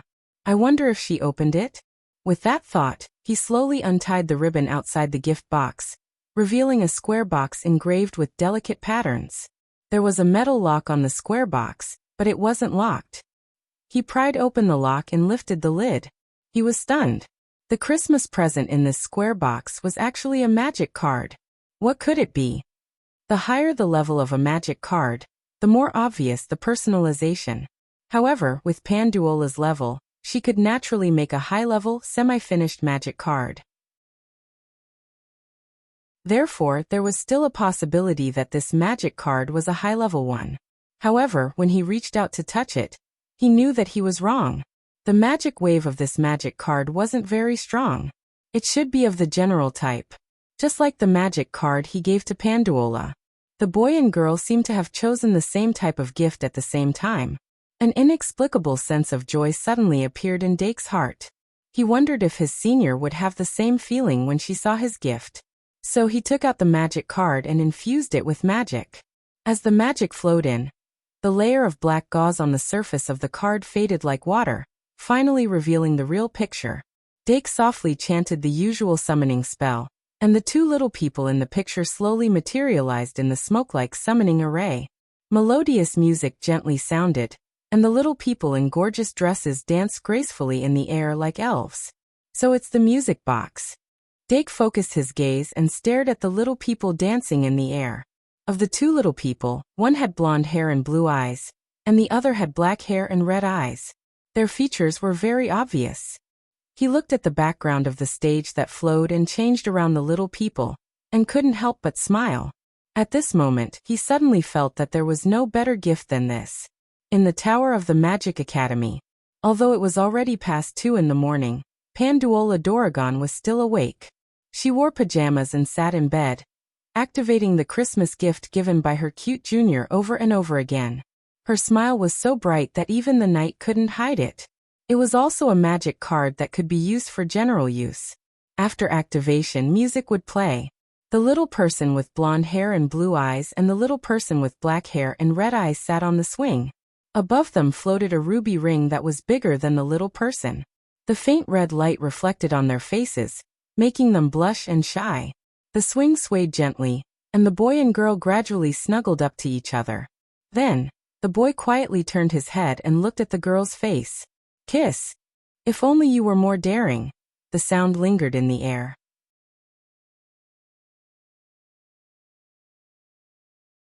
Chapter 749. The stars fell, and the warm sun rose from the east. The cold sky finally had a trace of warmth. The noisy students who had fallen asleep in the early hours of the morning woke up one by one under the warmth of the curtains. They then subconsciously reached for the socks at the end of their beds. The Shungmalian Academy would give out Christmas socks after every year's Christmas ball. It was a one-time use prayer device made from the Shungmalian Holy Grail. The students would open the socks on Christmas Day, and they would be able to open all kinds of Christmas presents. Some of these Christmas presents were expensive, while some were cheap. Although the students wouldn't naively think that they would get any rare treasures, they would always hope that their presents would be better than others. If they could open a valuable present, the students would feel that the following year would be a lucky year. If they were unlucky enough to open a trash, then they could only pray for peace. By the way, Dake had opened an apple last year. And today, because he left early, he didn't get his Christmas socks, which was a bit of a pity. Aristocrat Academy Tower, Dormitory 301. Remember this in a second. https://m. Vipcanshu. VIP. Other than Dake Diming's own bed that didn't have any Christmas socks, the other small beds were filled with socks. The magic guide fairies opened their eyes early, and then pretended that they didn't know anything. They couldn't wait to open the socks and take out the Christmas presents that Dake had secretly put in last night. And in the Magical Animals Society's classroom, the sleeping magic guide fairies were doing the same thing, all of them excited and looking forward to it. Dake put in the card bag at the head of the bed, and the remaining magic guide fairies were also restless in the card bag. Dake was finally awakened by the aura they were emitting. He stretched out a hand from under the blanket, touched the card bag, and started chanting a summoning incantation. One by one, the magic guide fairies leapt out from the summoning light. Some of them had beds in the Mystical Animals Society, so they opened the doors and windows and either ran or flew over. As for those who didn't have beds, they walked towards the cupboard where the socks were hung. The famous duel master Lu Sun of Switzerland once said, "Don't worry about scarcity, but worry about uneven distribution." Therefore, when the Archmage treated the magic guide fairies, they had to be fair. Not a single one of them could be missing. This time, not only did Dake set a perfect example, he even gave everyone the same gift. Slacking off? Of course he wasn't slacking off. Although they were all the same gifts, the shapes of each gift were different. Dake designed different shells according to the elf's physique, characteristics, personality, and other factors. Then he had the Duke's mansion rush out a batch of photocopies. This was the Christmas gift he prepared for the elves. Photocopies had now become the hot-selling product of the nationwide duel club, second only to the simulation cards. As long as one injected magic power and thought at the same time, one could copy the scene in one's mind onto the book. It was very convenient for recording, taking notes, and taking pictures. For the magic guide fairies, this could solve the problem of most magic guide fairies being unable to speak human language. As for the magic guide fairies who could speak, they naturally wouldn't reject it. After summoning the last magical guiding spirit, Dark returned to his bed amidst the happy meows of the magical guiding spirit, and continued to sleep. For him, this was a rare act of willfulness. It wasn't until 9:30 in the morning that Dake woke up to the sound of knocking on the door. He stretched out his neck to feel the temperature, then retracted it again. After a long while, he finally lifted the blanket. At this time, the door was already opened. Deanna and Luosi were wearing scarves, hats, and gloves. They wrapped themselves up tightly and said good morning at the door, then followed the magic guide fairies into the room. Good morning. Dake sat on the edge of the bed and yawned. In his daily life, Dake Diming wasn't a very diligent person. When it wasn't necessary, he would show moderate laziness. Deanna had lived in the Duke's mansion for a while, so she was already used to it. However, Luosi rarely saw this side of him. Some people showed the side of themselves that was too outstanding, so people would always subconsciously think that they were different from others. But in reality, everyone was human. One nose and two ears, they were all ordinary people. Luosi didn't feel any difference because of this. Her cheeks showed an unusual blush, but she still followed behind Deanna and sat on the edge of the bed. Ever since she was exposed in front of Panduola last night, She had been tossing and turning, unable to sleep. Later, when she finally fell asleep, she dreamed of some shameful things, so when she woke up in the morning, she was still in a daze. But no matter what, she still had to give him a Christmas present. So, she suppressed the shyness in her heart and walked over with Deanna. Deanna didn't have so many concerns. Although the ball last night wasn't very enjoyable, there was nothing that couldn't be passed after a night's sleep. If it really didn't work out, she could sleep again. So when she woke up this morning, she was full of energy. She excitedly pulled Lucy and ran over. "Merry Christmas." She opened her bright eyes wide and put the gift box in front of Dake. Then she couldn't wait to see Dake, like a dog returning home with a frisbee in its mouth. Dake reached out and patted her head. He said "Merry Christmas," and began to unwrap the gift. What could it be? The gift box was big, but it was heavy. It shouldn't be a bear pillow. Thinking of this, he faintly smiled, and then he slightly froze. "How is it? Are you surprised? Do you like it?" Deanna laughed. Her eyes narrowed into a pair of crescent moons. Inside the open gift box, there was a small bear lying quietly on the ground. This year, Deanna didn't give a bear pillow for Christmas. She changed it to a bear. Of course, it wasn't a real bear. Even if she gave a real bear, it could still be kept in the Magical Animals Society, but it would become the society's bear. If she wanted to give a bear, of course, she would give a bear that would become Dake's bear. The bear cub lying on the soft cushion was less than half a meter tall. Its whole body was round, and its fur was a common brown color. At this time, it was curled up into a ball and sleeping soundly. Beside it, there was a small, inconspicuous flower pot. The end of the bear cub's tail was elongated into a stalk, and it was rooted in the flower pot. This was a pot of cat grass. But Dake was very sure that he had never seen this kind of bear grass in the cat's flower and wood shop. Such a situation could only mean that Miss Cat of the Cat's Flower and Wood Shop and Deanna had an evil deal in the dark. Of course, a surprise was inevitable. Dake's facial muscles relaxed and he said honestly, I like it very much." Now that he was growing more and more catgrass, he had already become very fond of this kind of special plant. Moreover, the bear grass that Deanna gave him was so charmingly naive. He touched the back of the bear grass and took out an instruction book from near the flower pot. After briefly flipping through it, he confirmed that there was a magic potion formula and a nurturing instruction book, and then he put it back. Then he stood up and said, "Wait a minute." Then he took out a beautifully wrapped gift box from the drawer and handed it to Deanna. "Merry Christmas." "Merry Christmas." Diana happily took the gift box and opened it with a paw sound. Inside the gift box was also a magic card. Deanna carefully took it out of the box and asked curiously, "What kind of magic card is this?" Dake smiled and said, "A half-finished gourmet card." "Gourmet card?" Deanna blinked and suddenly raised the magic card in her hand high. She quickly said, "How do I finish it?" "The method is very simple." Dake smiled and patiently explained. After listening to him, Deanna walked to the lab table and couldn't wait to start working. The gourmet card was not easy to make, and it had a high requirement for the creator's cooking skills. Otherwise, even if it was successfully made, it would only be some tasteless food. In the academy, there were very few students who could make a qualified gourmet card, and there were even fewer students who could make a half-finished gourmet card. The rarer something was, the more expensive it was. Dake spent a lot of credits to buy this half-finished gourmet card.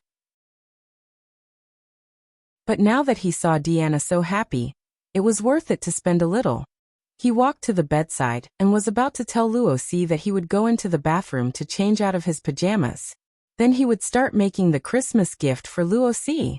However, Lucy had already put his Christmas gift in front of Dake at lightning speed. "Mine. Don't tell me it's still thermal underwear?" Dake joked as he weighed the gift. Lucy looked embarrassed and lowered her head. "Of course not." Dake smiled and said, "Then I'm looking forward to it." Lucy struggled for a while and asked, "You don't like thermal underwear?" Dake blinked and said, "I was wearing it last night." Lucy didn't say anything else. Dake sat down beside her and started to open the gift box. After a while, he took out a book from the box. The book was very thick, but because it was bound with animal skin, there weren't many pages in the book. The title of the book was written on the cover. Book of Animal Language. Where did you get this? Dake was a little surprised. I got it from the ancient goblin bookstore, Luosi said. I think you'll like it. Dake's magic guide fairies were mostly birds and beasts. He had also founded the Magical Animals Society and raised so many catnip plants, so it was easy for people to think that he was a bird lover. Well, that wasn't a misconception. Dake's eyes twitched. Ancient goblin bookstore? Why can't I get a good book like this? This Book of Animal Language was clearly a magic book, and it was a rather advanced type. Using this magic book, he should be able to learn a spell called Language of Animals. A magic book like this that was very practical and didn't have any barriers to learning should be something that everyone would scramble for. In theory, it shouldn't be possible to get it from the ancient goblin bookstore. Luosi said. When I bought it, it had another name. Dake. What name? Luosi blushed and said, The Encyclopedia of Postpartum Care for 1,800 Types of Birds and Beasts. Dake was stunned for a moment. Then he asked carefully, Why did you want to buy it? Luosi explained, My elective is medical. Anyway, it was sealed at first, but I unsealed it later. I thought you'd like it, so I kept it as a Christmas gift. Oh right, it should be a one-time use magic book, so don't give it to others. Dake stared at her profile for a while, then he took a deep breath and said, Thank you. Luosi hurriedly said, Christmas gifts come and go. Dake said with a smile. It's a good thing that I prepared a valuable gift, or else I wouldn't be able to give it to you. He put the Book of Animal Language on the bed and said, Wait a moment. There was nothing to hide. In front of Deanna and Luosi, Dake picked up the rabbit grass from the cradle, took out a thinking bottle from the cabinet, and took out a magic brain dropper, and walked to the balcony. Luosi followed him curiously, and when he squatted in front of the worm tree, she squatted down as well. Dake thought for a while, and then put the rabbit grass into her arms. Luosi stroked the fat rabbit, and couldn't help but ask, Are they still selling it in the cat flower shop? It shouldn't be long before it goes on sale, Dake said as he sucked the moon god's version of bliss out of the thinking bottle with the magic brain dropper, and then he injected it into the worm branch one by one. After one was full, he asked Luosi to pick up the rabbit grass to suck on the worm branch. Luosi's eyes lit up as she looked at the rabbit grass that was wriggling its three-petaled lips, and she liked it very much. It was the strange shape of the worm branch that made her a little shy. As the moon god's version of bliss was sucked into the rabbit grass body, and then it was transferred to the top of its head, and a small sprout suddenly popped out. Ah! Luosi exclaimed softly, and then she looked at the sprout in surprise as it gradually grew. Not long after, Deanna's surprised exclamation came from the room, and the sweet and sour smell of meat wafted out. Deanna, who had successfully completed the half-finished gourmet card, ran over excitedly with the dish she summoned. She ate it while watching the plant on top of the rabbit grass head blossom and bear fruit. At this moment, she and Luosi finally understood why Dake was raising so many cat grass. The two of them were surprised by what they saw, and at the same time, they were happy that Dake had revealed this secret to them. When the fruit of bliss moon formed, Dake picked the fruit, cut off the stem, and returned to the room. He thought for a while and summoned Kettle Kettle to his side, and let it squeeze the fruit of bliss moon into juice. Anyway, Deanna and Luosi already knew that he squeezed the juice this way, so there was no need to hide it. After the juice was squeezed, Dake poured it into a cup. Deanna sniffed the aroma of the juice and couldn't wait to ask, Is this drinkable? Dake's face darkened, and he changed the topic. How's your gourmet card? Deanna immediately said excitedly, It's awesome. This card has more than 100 types of dishes, pastries, and candies, and it can randomly generate one type every time it is summoned. It's amazing. It is indeed amazing, Dake said in surprise. Maybe he should give that senior a bit more money? Then he said to Luosi, I won't put this cup of juice into a box. It contains the biological factor of rabbits, the power of the moon, and another special power, which can be used to create magic elves. Do you have any high-grade materials related to rabbits? Oh, hashtag.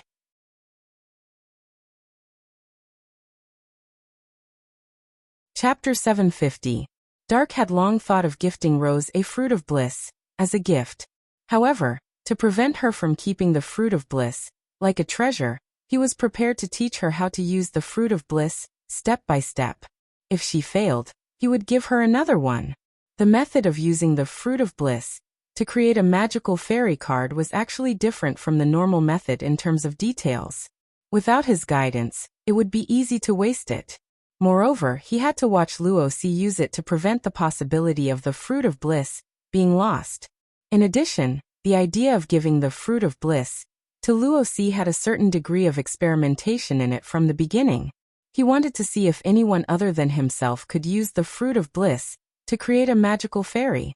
If they could, would the magical fairy be within the range of digital beast, Yu-Gi-Oh monster, and Pokemon like him?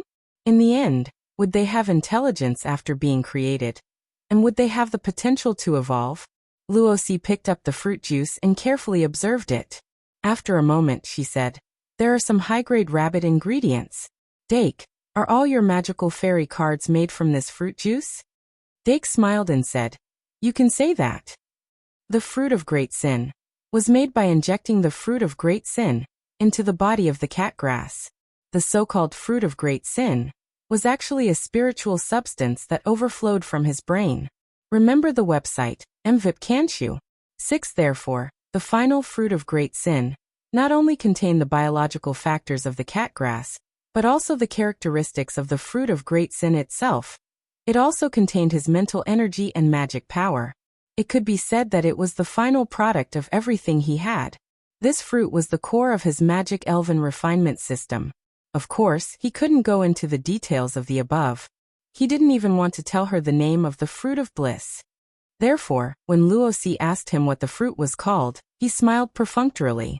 "Why don't we try it now and see what kind of magical fairy we can create?" He was leaving tomorrow, so he had to watch Luosi use it today. Luosi had always been very smart. When Dake told her that the glass of juice could be used to refine a magical fairy, she knew that it was a very precious Christmas gift. Moreover, there must be a great secret hidden in the fruit juice. Therefore, when Dake suggested that they refine it on the spot, she agreed without a second thought. "I built a lab in the dormitory too." Her heart was beating violently as she turned to leave. A few minutes later, Dake left the room and walked towards Luosi's room. At this time, he had already changed into his clothes and washed up simply. No matter the time, maintaining tidiness was a must for a noble. He knocked on the door and entered. Inside the room were Deanna, who was fiddling with the gourmet card, excitedly, and Luosi, who was hurriedly selecting ingredients. "Give me some." Dake walked to Deanna and snatched the food from her mouth. He hadn't had breakfast yet. Eat. Deanna happily summoned food and stuffed it into his mouth. The room was filled with a delicious aroma. After Dake was half full, he stood up and instructed Luosi to select ingredients. In addition to the selection of the core ingredients, the selection of the auxiliary ingredients was also very important. Different core ingredients needed to be matched with different auxiliary ingredients. There were a lot of things to pay attention to. If one didn't have enough experience, they would have to repeatedly try and make mistakes. Dake walked to her side and asked, "Where are your core ingredients?" Luosi took out a few high-grade ingredients and placed them on the table. She said, "I have 3. 2 were from the underground city, and 1 was from Halloween." Dake lowered his head to observe and carefully ponder. The 3 ingredients were all parts of a rabbit's body. The first one was a rabbit's eyeball that looked like a ruby. It was emitting a fiery aura. "Is this the rabbit's eyeball?" he asked. Luosi nodded and smiled. "In order to catch it, my hair was almost burned off." No wonder her bangs suddenly got shorter one day. Dake didn't expose her, and continued to look at the second ingredient. The second ingredient was a big claw with brown hair. If Luosi hadn't pointed it out, it wouldn't have been possible to tell whether it was a rabbit's claw or not. He guessed, "It has the aura of the earth. Is this the rabbit of the earth?" Luosi nodded. Yes. It's bigger than a bear." "Why are you comparing it to a bear?" Deanna protested, but no one paid attention to her. Dake looked at the last ingredient and said, "Is this the rabbit's hair?" "Yes," Luosi said. It has 3 tufts of hair on its head. Dake nodded. The ghost rabbit's ahogue should have been obtained from a Halloween event. Among the 3 materials, it was of the highest quality. The second was the rabbit's eyeball, and the rabbit's claw was the rabbit of the earth. The rabbit of the earth was a beast of the earth, but it wasn't a particularly powerful monster. The attributes of these 3 rabbit materials easily made him think of 3 different rabbits with different attributes. Flaming rabbit. Digging rabbit. Ghost rabbit? No. Although ghost rabbit and ghost rabbit have similar names, it seems to be a Yu-Gi-Oh monster with the light attribute. Also, it's humanoid. I can't tell if it's a rabbit from the card. Dake shook his head. The ghost rabbit's hair was of the dark attribute and ghost attribute. It was most compatible with the Elysium juice, and it was the highest quality core ingredient. It should have been the best choice. But at that moment he really couldn't think of any rabbits with dark powers in Pokemon, Yu-Gi-Oh, and Digibeast. For the sake of the experiment, it might be the best choice to choose the fire attribute and the ground attribute. The only problem was that the Elysium fruit couldn't lead to the fire attribute or the ground attribute. In the end, the characteristics of Flaming Rabbit and Digging Rabbit didn't have a focus with the Elysium juice, so it was hard for him to make a decision. After a while he asked, "Which ingredient do you want to use?" Luosi thought for a while, and immediately put the ghost rabbit's hair to the side. Well, she didn't like ghosts. So this bunch of ghost rabbit's hair hadn't been dealt with yet. Fire attribute and ground attribute. The fire attribute is more inclined to attack, and the rabbit's eyeball is of higher quality. Can I choose this eyeball? Then this eyeball. It's a random method anyway. Dake couldn't help but smile. Luosi puffed up her cheeks and suddenly turned around to take out a small bottle from the cabinet. She shook it in front of Dake. The small bottle was filled with glittering silver sand. Is this star sand? Dake showed a surprised expression. Luosi said proudly, "This is a gift from the Christmas stocking. I'm sure my luck will be good in the new year. I hope I didn't use up all my luck this year." Dake thought of his little apple and felt sad. After that, Dake gave some pointers on how to choose the auxiliary ingredients and stood aside with his sleeves tucked up. After Rose finished preparing the supplementary materials, he simply pointed out a few key points to take note of when crafting the magic item. After that, he didn't say anything else. Having been a professor for so long, he naturally had a good grasp of the limits of his teaching. He could ensure that Rose learned the method, but at the same time he would not usurp the initiative and turn Rose's experiment into his own experiment. When the experiment started, he stood aside and observed. Luosi was very familiar with the method of making the experiment, especially in the precision of the operation, and the use of magic power in the experiment was very subtle. There weren't many accidents in the experiment. He only made some corrections at the end, and the experiment was successful. Looks like my luck isn't bad. Dake thought as he watched Luosi remove the stains on the magic card, revealing the surface of the card that was emitting an orange glow. Luosi's surprised voice sounded. "It's an orange card." Asterisk at O at asterisk. Wow, Deanna instantly jumped up. He actually made an orange card, how lucky. Yes, yes, yes. Dake's gaze fell on the surface of the card, and his face became serious. On the surface of the card, there was a drawing of a little rabbit standing on 2 feet. Flaming Rabbit. He actually made a Flaming Rabbit. Flaming Rabbit was one of the 3 Pokemon of the 8th generation. It had high speed and high attack, had 2 evolutions, and even had the special form of Extreme Transformation. It could make up for Luosi's shortcomings. However, Dake only wanted to give it a try. He didn't expect Luosi to actually make a Pokemon. Moreover, he used the Bliss Fruit to make a Fire-type Pokemon. Although this Flaming Rabbit was only an orange card and not a gold card, it was still not bad. This way, I can finally verify some of my thoughts. After all, the Bliss Fruit contains my spiritual matter. There is a possibility of making a Pokemon out of it. I just don't know if my Bliss card will work on it. Speaking of which, although this Flaming Rabbit was made from the Bliss Fruit, can it really be evolved using Bliss? The Fire type was the main type of Sloth. In theory, it should be evolved using Sloth's Great Sin card. However, the attributes of the Great Sin card were not that clear. Therefore, it was still possible to evolve using Bliss. However, this flaming rabbit was made by Luosi, and the Bliss card was made by Dake. It's useless to think too much. We'll know when we try it later. Dake looked at the flaming rabbit card and said, "Can I see it?" Luosi had just cleaned the flaming rabbit card and handed it to Dake without hesitation. As expected of a fire-type magic elf. The magic elf card emitted a faint warmth. It was not cold at all. Dake habitually injected magic into it. Then, in that instant, he realized that this was Luosi's magic elf card. However, the magic had already been injected, and the information in the magic elf card came back without any hindrance. He was shocked. The information of the flaming rabbit had already appeared in his eyes. Card name, Flaming Rabbit. Type, Elf card. Level, *****. Race, Bird Beast. Attribute, Fire type. Magic power, 1400. Attack, 1600. Defense, 700. Ultimate skills, Free Man Double Kick, Charged Flame Attack. The Flaming Rabbit was a very lively rabbit Pokemon. It had a white body, furry cheeks, a pair of big ears and feet. The tips of its ears and toes were orange. On its neck, there was a small fire pouch in the shape of a collar.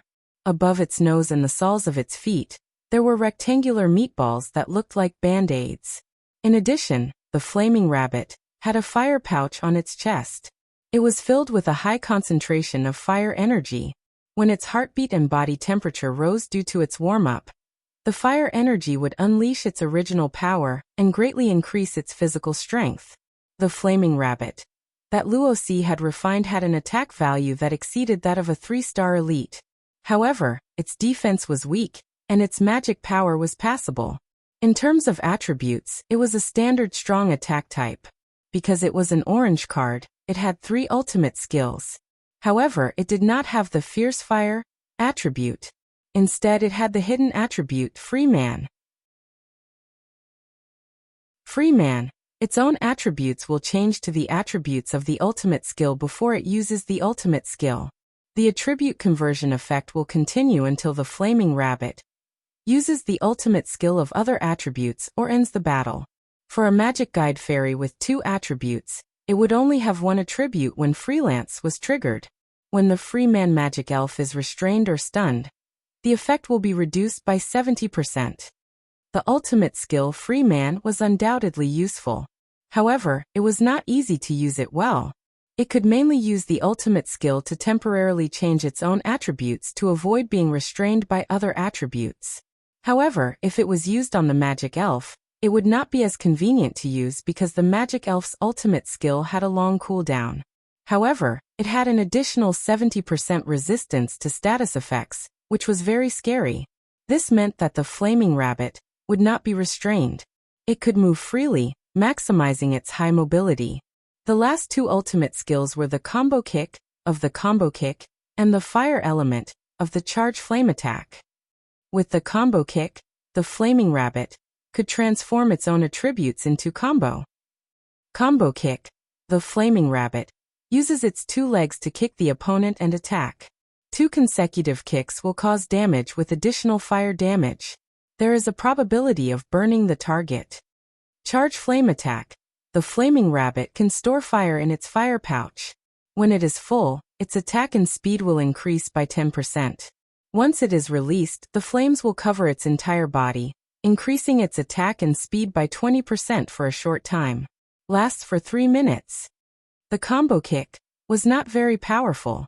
However, it could attack twice in a row. The Charge Flame Attack was obviously a godly skill. It could make the flaming rabbit almost invincible among the 3 stars.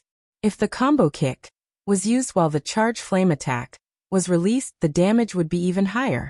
After Dake finished looking at it, he did not return the flaming rabbit to Luosi. Instead, he passed it to Deanna. Inject your magic into it and see. Plus worker, plus /.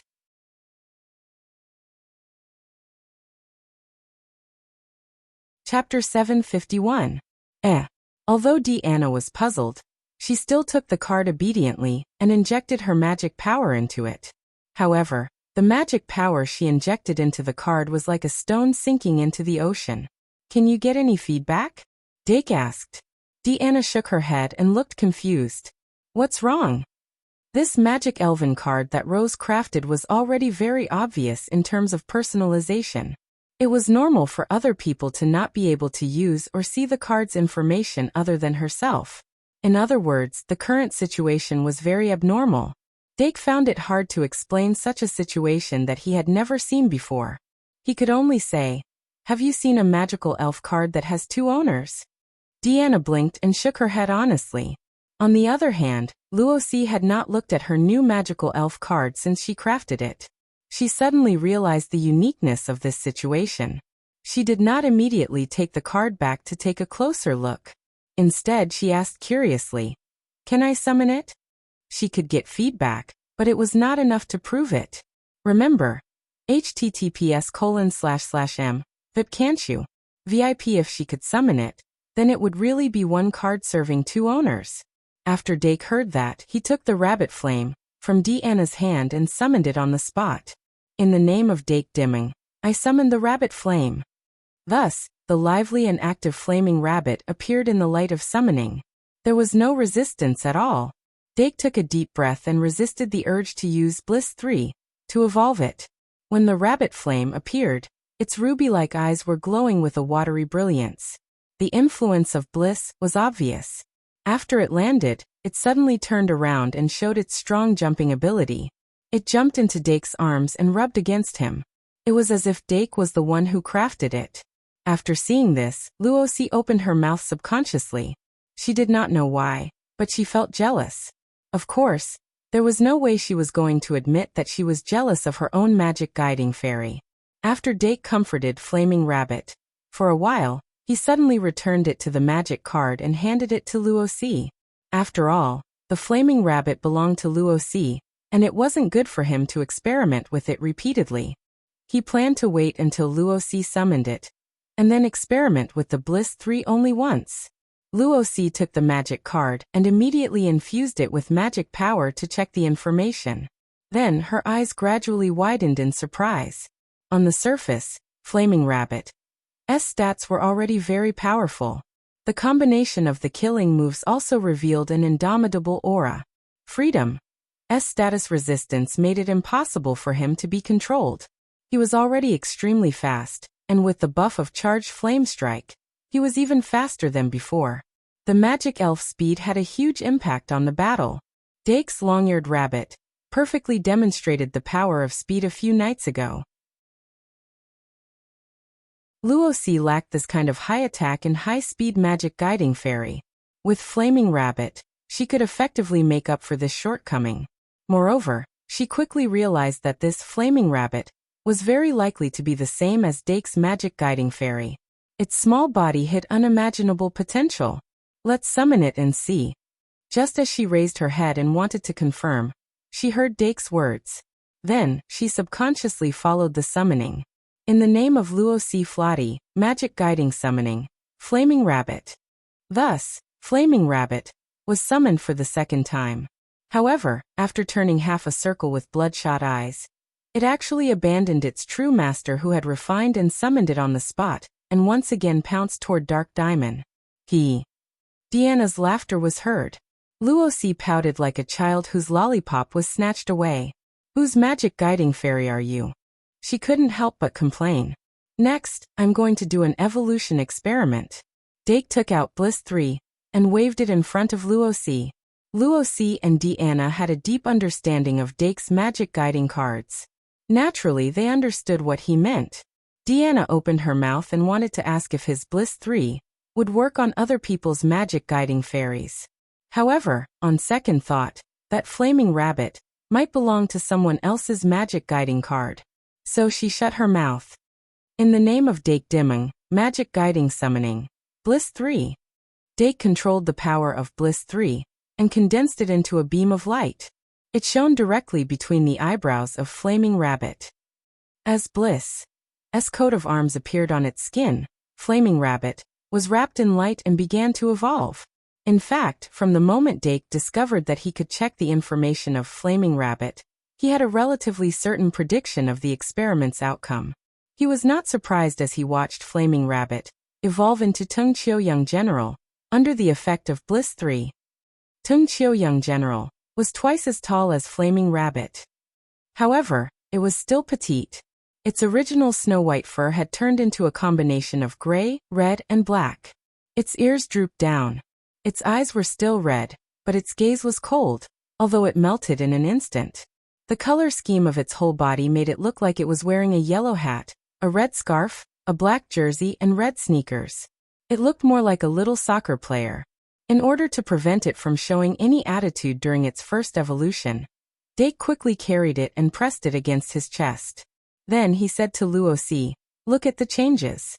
Luo Si stared at Tung Chiu-Young General, with his eyes wide open. After 2 seconds he reacted and immediately looked at it excitedly. Card name, Tung Chiu-Young General. Type, Sprite card. Level 4all. Race, Bird/Beast. Attribute, Fire. Magic power 2000. Attack, 2700. Defense, 1200. Killing skills, Freedom, Bounce, Charged Flame Attack, Free Shooting. It actually turned into a 5-star sprite. Luo Si's eyes were full of splendor. Anyone who saw Dake's duel was envious of his evolution system.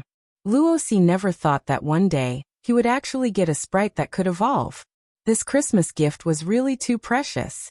Seeing that she was standing still, Dake couldn't help but ask, "Can I take a look?" "Okay."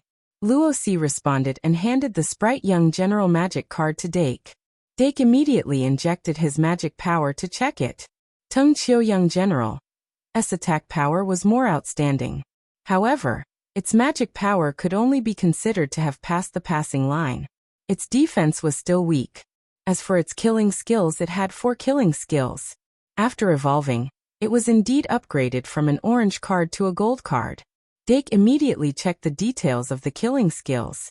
Among the 4 killing skills of Tung Chiu-Young General, Freedom and Charged Flame Attack were retained. These 2 killing skills were originally the core of Flaming Rabbit's ability, so it was naturally good to retain them. With the substantial increase in its basic attack power, Charged Flame Attack's attack power had become even more exaggerated. In its normal state, it had an increase of 270 points, and after it was released, it reached as high as 540 points. It was already not inferior to a weapon-type passive skill. However, the increase in attack power was only one part of it. The faster speed was the core. Tung Chiu-Young General did not have double kick, but it had bounce. Bounce was a flying-type killing skill, and it further increased the range of Freedom. Bounce. Tung Chiu-Young General accumulates strength, causing its bouncing ability to multiply. After jumping into the air, it enters a temporary flying state and gains the ability to float. The accumulation of strength in its legs would increase its bouncing ability, and at the same time, it would also increase its attack power. The power of double kick was relatively low, but bounce, which replaced it, was not weak at all. Moreover, the ability to levitate for a short period of time greatly compensated for Young General Tung Chiu's attack range. However, Tung Chiu-Young General's core killing move was still free shooting. Tung Chiu-Young General could only learn its ultimate skill, Fireball, after it evolved into Flaming Ace. Before that, it also had a series of kicking and shooting moves. Free shooting, on the other hand, made a big summary of these moves. Free shooting. Tung Chiu's skills are superb. He can freely switch shooting methods. They are double kick, flame kick, mud shot, lower body kick, trash shot, head hammer. All shooting skills share the same cooldown. Power increased by 20%. Double kick, combat type. Young General Tung Tua uses both of his legs to kick his opponent away and attack, dealing damage twice in a row. Flaming kick, fire element. After Young General Tung Tua attacks his opponent will sometimes fall into a burning state, making it easier for him to hit his opponent's vital points. Mud shot, ground element. Young General Tung Tua kicks mud at his opponent to attack, reducing his opponent's speed at the same time. Lower body kick, combat type. Young General Tung Tua uses his agile movements to aim at his opponent's feet to attack, reducing his opponent's speed and causing him to fall. Trash shot, poison element.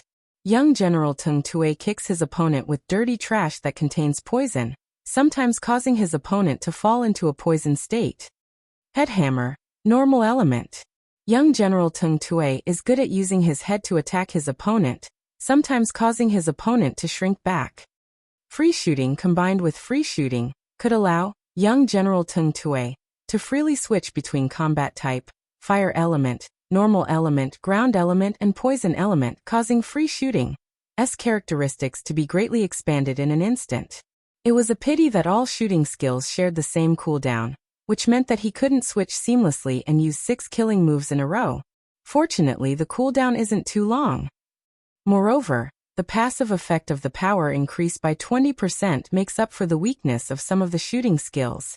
After Dake finished reading, he returned young General Tung Tue to Luo Si. Of course, he returned the magic card. Young General Tung Tue was lying in his arms and couldn't be moved at all. He recalled the killing move of young General Tung Tue, as if he could already see the scene of young General Tung Tue charging straight into the duel and shooting the opponent's magic ball with one kick. High speed, strong attack, and flexibility, coupled with the high intelligence after the activation of spiritual intelligence, the strength of the surface data was no longer enough to evaluate its strength. After Luo Si took back the magic card, she excitedly got together with Deanna and chatted about young General Tung Tue's killing move.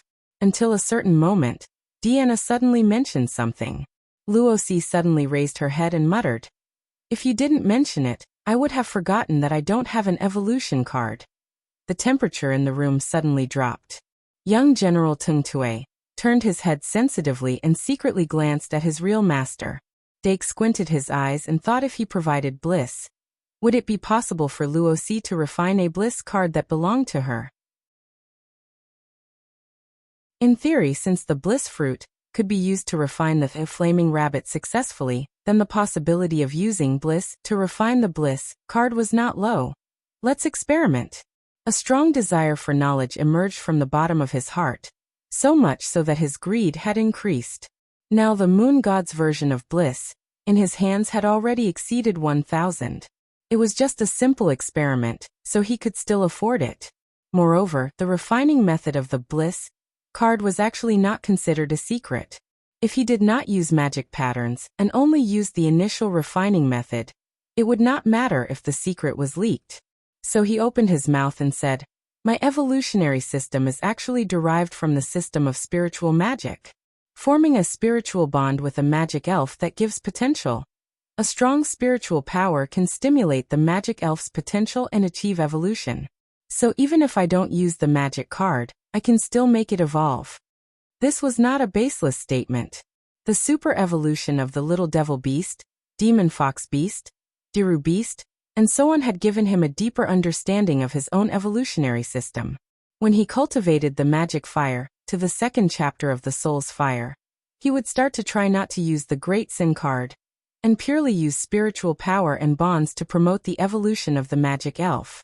At that time, his evolutionary system would be considered to have truly matured, and it would also mark the beginning of a new stage in the research of the great sin.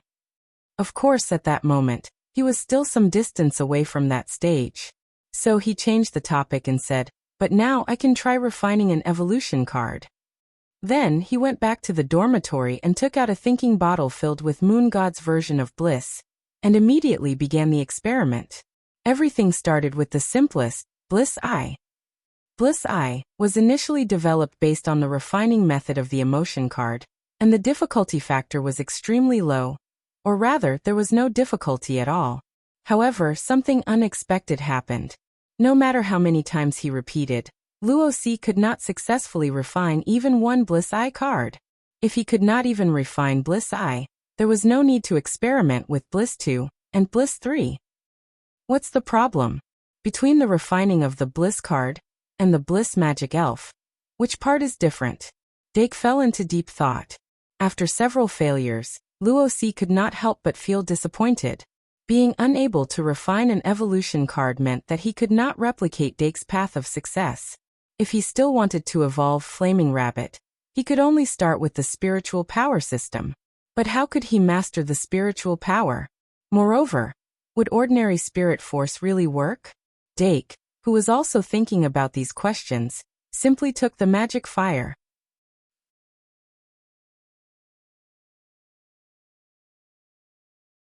Chapter 752. By the time Luo Si and Deanna had memorized the method of practicing the first chapter of Magic Fire, it was already 11 o'clock in the afternoon. The three of them went out hand in hand. On the way to the cafeteria, they changed direction and turned to Traveler's Street. Because they met Panduola on the way, Dake's small group had one more person. The four of them struggled to find an empty restaurant in Traveler's Street and ate together amidst the noise of Christmas. Luo Si kept hugging Rabbit Flame, but Rabbit Flame kept trying to get into Dake's arms. The atmosphere at the table was very good. After the meal, the four of them agreed to meet again in the evening and went their separate ways. Although Dake wanted to spend Christmas with Panduola, he actually had a lot of things to do today. Just distributing the Christmas gifts was a big project. Fortunately, he didn't have much, but he had a lot of manpower. At 1 o'clock in the afternoon, the magic guide elves who had accepted the task put on their Christmas hats and carried bags full of gifts on their backs. The first-year students of Shengmalian Academy finally welcomed their Christmas surprise. The website was https://m. Vipcanshu. VIP of course. The gifts given by the magic guide elves were not limited to the mathematics exercise book. Some of them also had other important tasks. In the first year, in addition to the Unified Mathematics Exercise Book, Dake also prepared additional Christmas gifts for Aurora, Victoria, Phoenix, Anna, and Chi, Joey, John, and Vivian Alvand. Apart from Aurora's gift, the rest would be distributed by the Magic Guide Elves. In addition to the first year, Dake also prepared additional Christmas gifts for the 2 seniors of the Magical Zoology Society, as well as several second-year students. One of the more important ones was the How to Make Gold that he gave to AI Ma. Finally, of course, he couldn't forget the Christmas gifts for the maids. The Magic Guide Elves were like small Santa Claus, busy in the academy. As for Dake dimming himself at 1:30 in the afternoon, he went out with the gifts for the professors. He went to the faculty dormitory and gave a bottle of fairy wine to Professor Li Li. Then he hung a guide to interracial communication on Professor Ka Zayer's door handle. After that, he gave Professor Stephen Harvey a Christmas gift before he went to Professor Shi Erfa's door. Dong dong dong dong dong dong. After knocking on the door a few times, Dake confirmed that Professor Shi Erfa was not in the dormitory.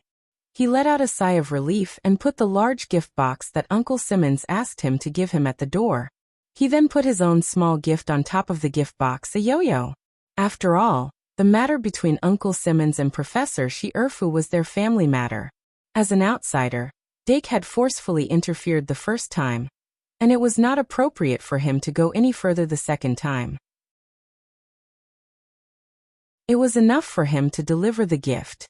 He left quickly and did not stop at all.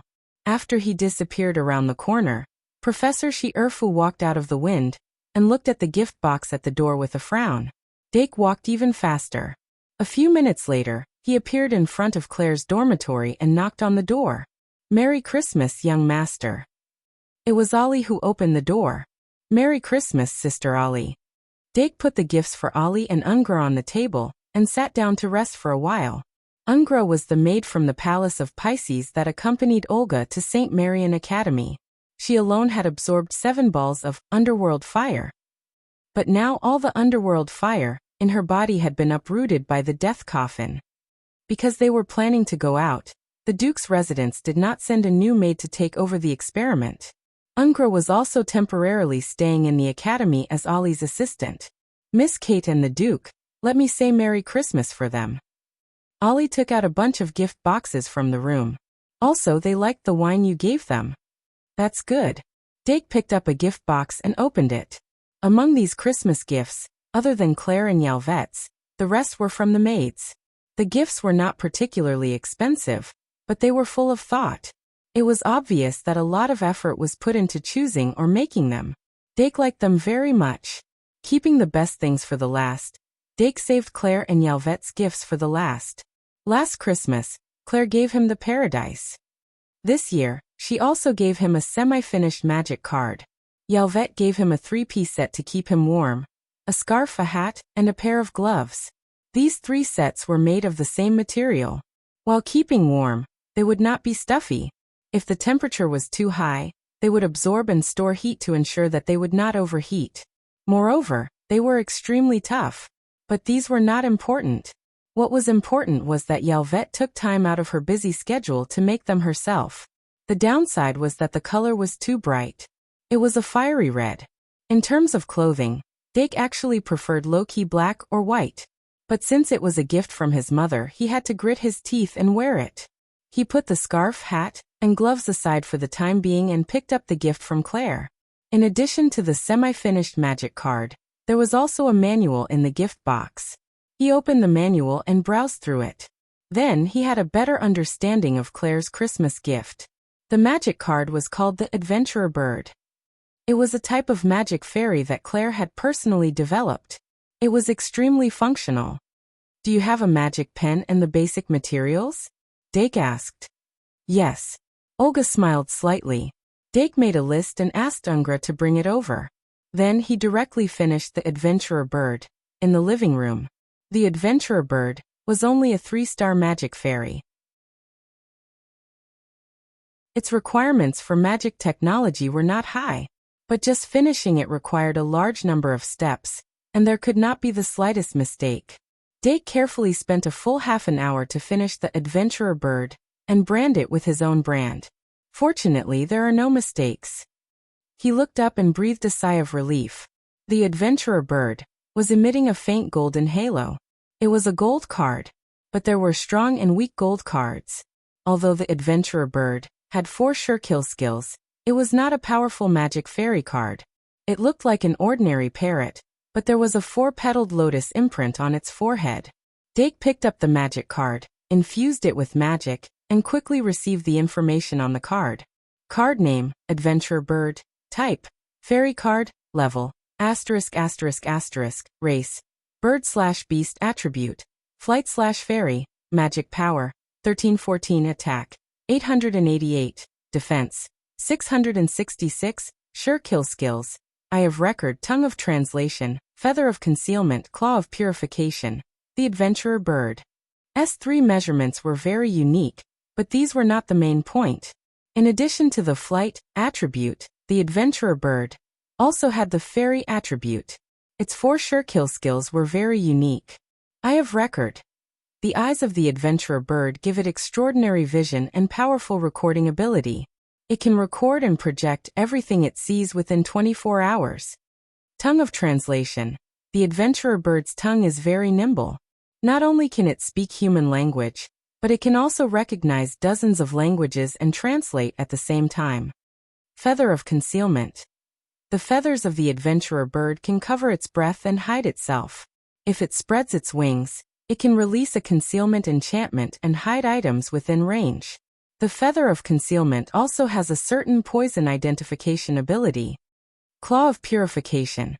The claws of the Adventurer Bird can release healing and purification light. It can also purify some common abnormal statuses while healing wounds.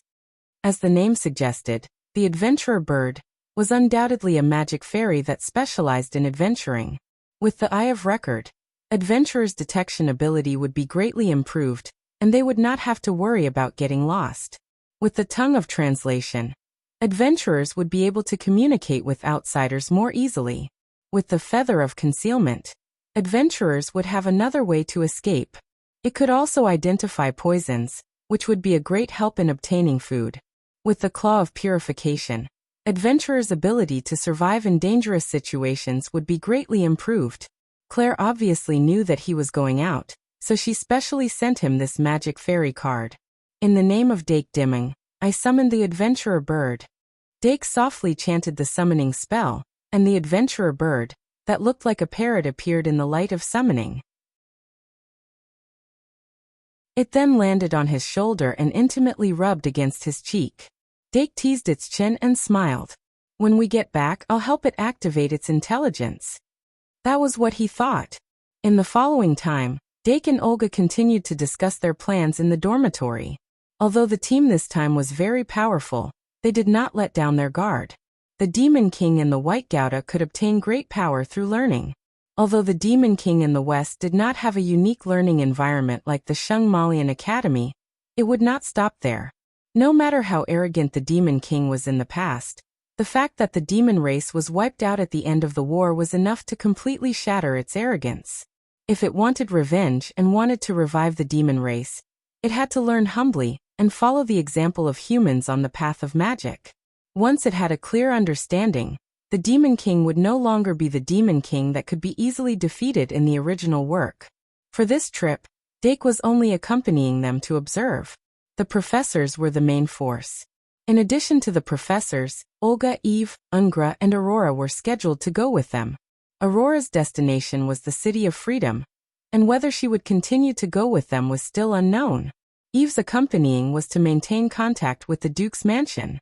Olga was one of the main forces, but her focus was definitely on protecting Dake. As for Ungra, he was purely a guard and an errand boy. It's a pity that Professor Kazair is not going. Thinking that Professor Kazair would not be accompanying them, Dake felt slightly sad. Without Professor Kazair, he would not be able to feel at ease. In short, no matter what, once they went out, Olga, Eve, and Ungra would prioritize protecting him and Aurora. Give me a copy of the Demon King's information, Dake said. Olga waved her hand and Ungra entered the room and brought out an extremely thick document. Dake followed the idea of knowing oneself and knowing one's enemy, and carefully flipped through it. He had previously investigated the Demon King, but the level of detail was definitely not comparable to the information provided by the Duke's mansion. Alistair Eldridge, for example, the name of the Demon King. In almost all the information related to it, it was called Demon King, X-Generation Demon King, and Immortal Demon King. There was very little information that called it by its name. Some of the personal information about the Demon King could not be found at all. Before receiving this information, Dake did not even know the gender of the Demon King. Of course, the answer was unexpected. The Demon King did not have a gender. It's actually a race without a gender? Devouring Demon. Compared to Fallen Demon, which one is better? Residence: Demon King's Ridge, Palace Road 1. Occupation: Demon King. Title: Immortal Demon King. Wail, enjoy the last tremble of the dying. Listen to the painful screams of the victims. Abilities: too many. Dake put down the book, pondered for a moment, and continued to flip through it. The Demon King inside the White Gouda was at best a defective product. The complete Demon King could absorb energy from the container, and almost fully utilize the racial characteristics of the devouring demon to the extreme. It had thousands of abilities and characteristics of the Demon King. The abilities of vampires were only a very small part of the Demon King's abilities. Just by flipping through the information, Dake could imagine how difficult it was to deal with the Demon King. In the era when magic technology had not been fully developed, Brave Blake was able to lead a group of people to completely seal the Demon King. Now it seemed that his sacrifice was inevitable. If he had not sacrificed himself to seal all of the Demon King's abilities, it would have been extremely difficult for them to even catch the Demon King. Compared to the Demon Kings of the past, Alistair Eldridge not only surpassed them in terms of power, but also in terms of escaping. It was more than 100 times better. The Immortal Demon King was not just because it could be reborn after death. Its escape abilities were all strange. If its abilities were not completely sealed, it would be impossible to kill it. Fortunately, the era of the Demon King was over. The professors must have prepared a way to completely seal its abilities. But just in case, Dake still flipped through the information bit by bit. And to be honest, the information about the Demon King's abilities was quite interesting. At 3:30 in the afternoon, Dake returned to the dormitory with only a small part of the Demon King's information. According to the reports of the magic elves, many students returned gifts after receiving his Christmas gifts. Victoria, Phoenix, Anna, and Chi, Joey, John, and Vivian all returned gifts. Aima also sent gifts. To his surprise, White Gouda, who was still lying in the infirmary, also sent a Christmas gift from his Tauren familiar. As for Aurora and Eudora, They had been staying in his dormitory for some time. It was the little demonic beast who opened the door.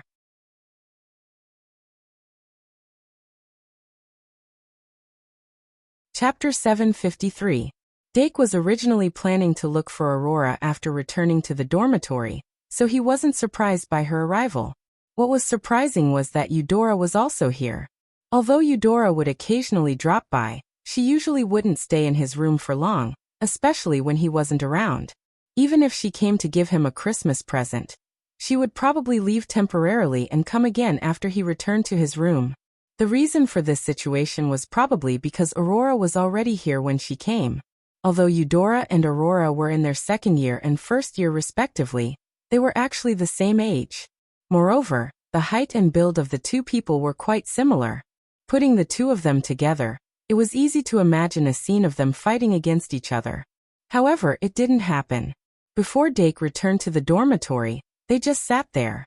After a long time, they would squeeze out a sentence. Then they laughed dryly and turned their heads to each other without speaking. The atmosphere was so awkward that they burst into laughter.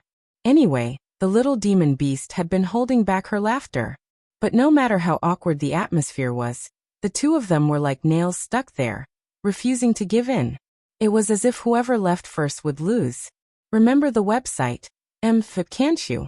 VIP. If Dake hadn't returned in time, they would probably have sat there for the whole day.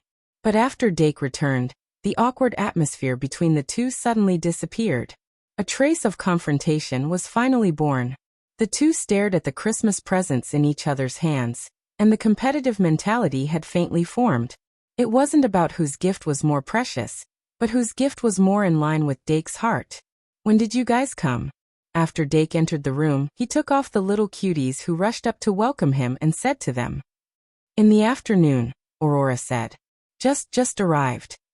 Eudora blushed again.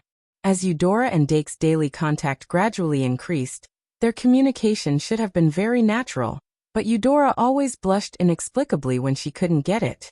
When Dake saw the tea and pastries in front of them, he knew that the magic guide elves had done their duty as hosts.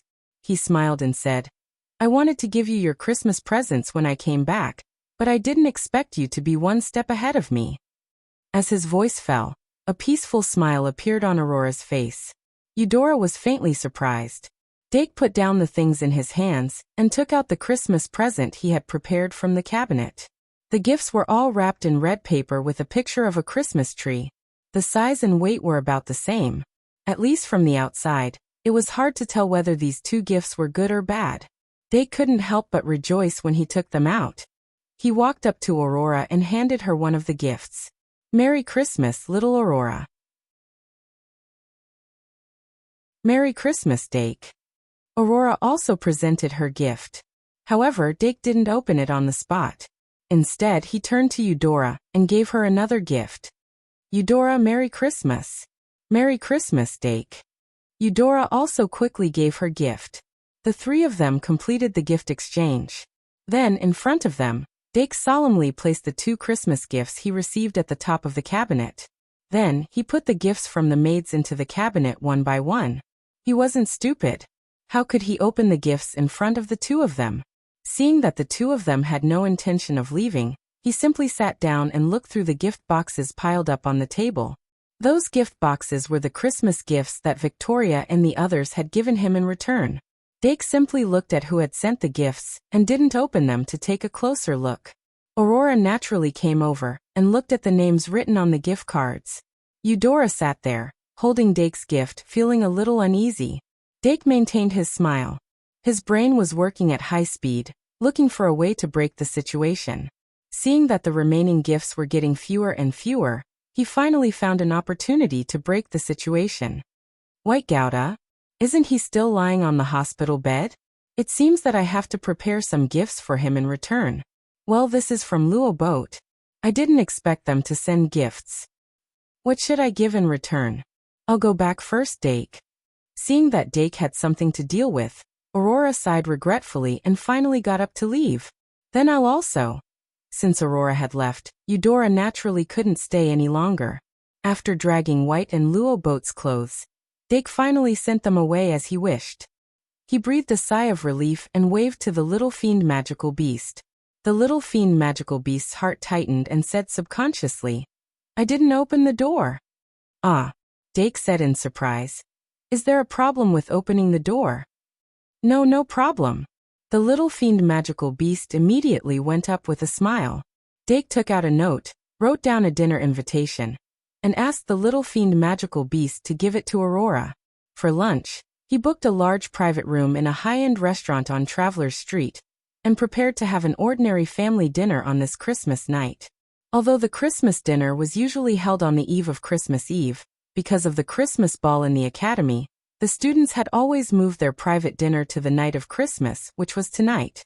This night, classes, clubs, or a few friends gathered together to eat, drink, and talk about some interesting things about the ball. It always felt like the new year. At this time last year, Dake couldn't contact his family, so he didn't think much about it. But this year was different after all. With Eve and Irene, thousands of miles were just separated by a wall. Tonight, a small family dinner would also be held in the Duke's mansion. After the little fiend magical beast flew away with the note, Dake took out the Christmas gift from Aurora and Eudora from the cabinet. He actually wanted to know what was in the gift box. Aurora was a first-year student and had limited channels to obtain credits, so the gift box shouldn't be anything particularly valuable. According to Dake's understanding of her, it was very likely that it was a 3-piece thermal set that she had woven herself. But that would overlap with Yvette's gift. "I hope not." He thought greedily and quickly opened the gift box. Soon he saw the Christmas gift from Aurora. It was a mechanical pocket watch with silver edges. In this world, there was actually enough technology to make precision watches. However, what was really popular on the market was still a pocket watch the size of a palm. It was heavy and inconvenient. But since it was a gift from Aurora, he had to bring it no matter how inconvenient it was. Dake folded the chain and put the pocket watch into the bag on his chest. Then he continued to open Eudora's gift box. Eudora had given him a crystal ball necklace. The small crystal ball was inlaid with an extremely complicated magic circuit that could assist an astrologer in using astrology. Dake knew at first glance that this crystal ball was definitely Professor Mish's work. Therefore, in terms of value alone, the value of this crystal ball necklace was probably slightly higher than the mechanical pocket watch. However, his level of astrology was limited, and he didn't often divine. Therefore, in terms of practicality, the pocket watch was indeed more useful. But he still put the necklace on his neck, and got up to look in the mirror. "I suddenly feel uncomfortable with something on my neck." He thought for a while and suddenly had an idea. He removed the chain from the pocket watch and replaced it with the crystal ball necklace. He didn't expect the combination of the pocket watch and the necklace to be so suitable that he couldn't put it down. On the other side, Eudora, who had returned to the dormitory, couldn't wait to open the gift box. She didn't receive many Christmas gifts this year, but almost everything she wanted was here. Now that she had Dake's Christmas gift as the finale, this year's Christmas was considered perfect. She smiled softly and opened the gift box. Then she saw a copper coin that was actually quite familiar. "It's actually a 7-star coin." Eudora's eyes instantly flashed with surprise. This copper coin was circular with a total of 7 small holes in the middle. The surroundings of each hole were engraved with star-like patterns front and back. Professor Mitya had given a special introduction to it in her class. The 7-star coin originated from the ancient sky capital.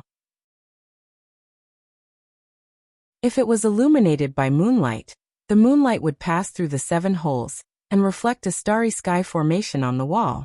Those who carried 7-star coins with them could see the trajectory of the stars more clearly. Every time little Ivan went to class, he would wear a necklace with 7-star coins. This 7-star coin naturally couldn't be taken off from Ivan's neck. In fact, Meow Meow's treasure basin had been attracting wealth and gathering treasures. It had accumulated a lot of treasures over time. Among them, there were 6 7-star coins. Dake snatched the food, so he took one and gave it to Eudora as a Christmas gift. As for the Christmas gift for Aurora, it was actually a treasure that Meow Meow had attracted.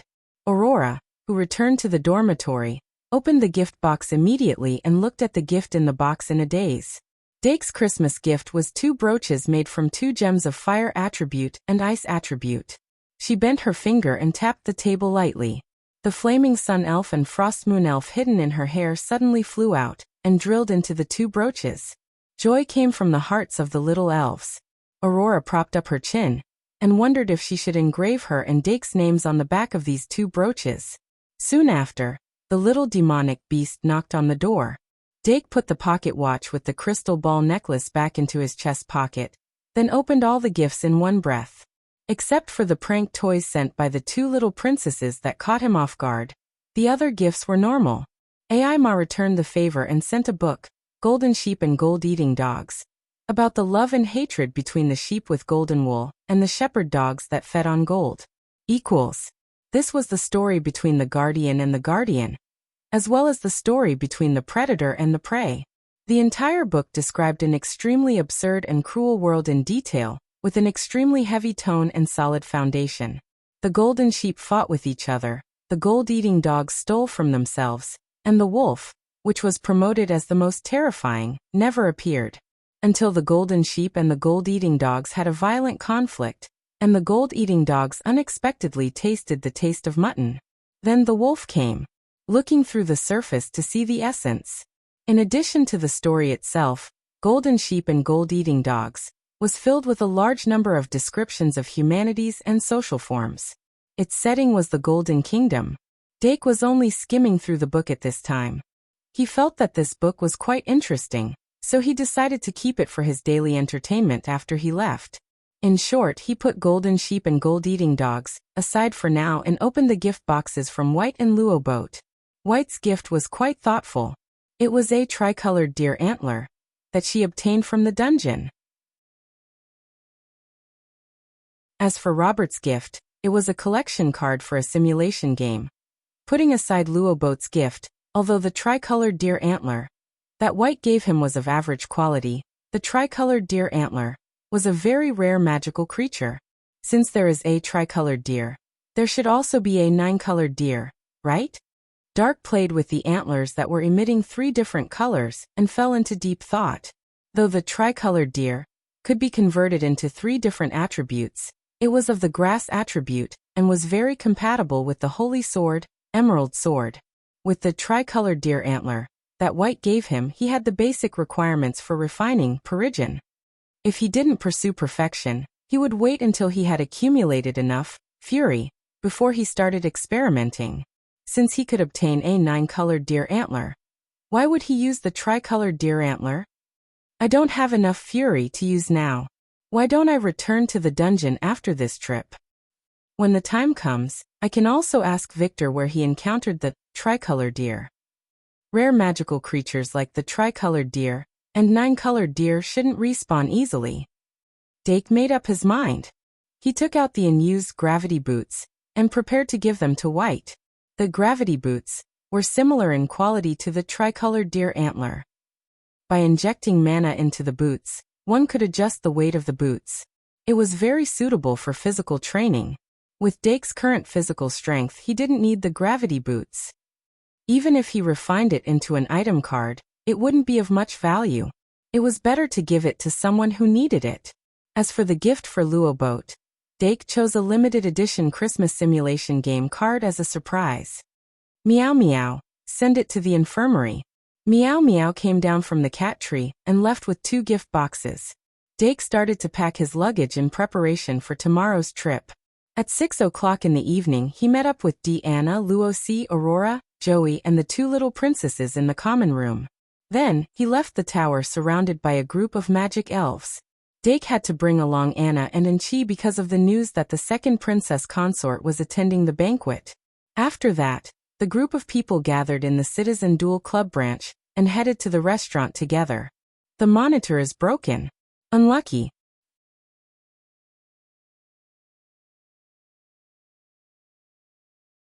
Chapter 754.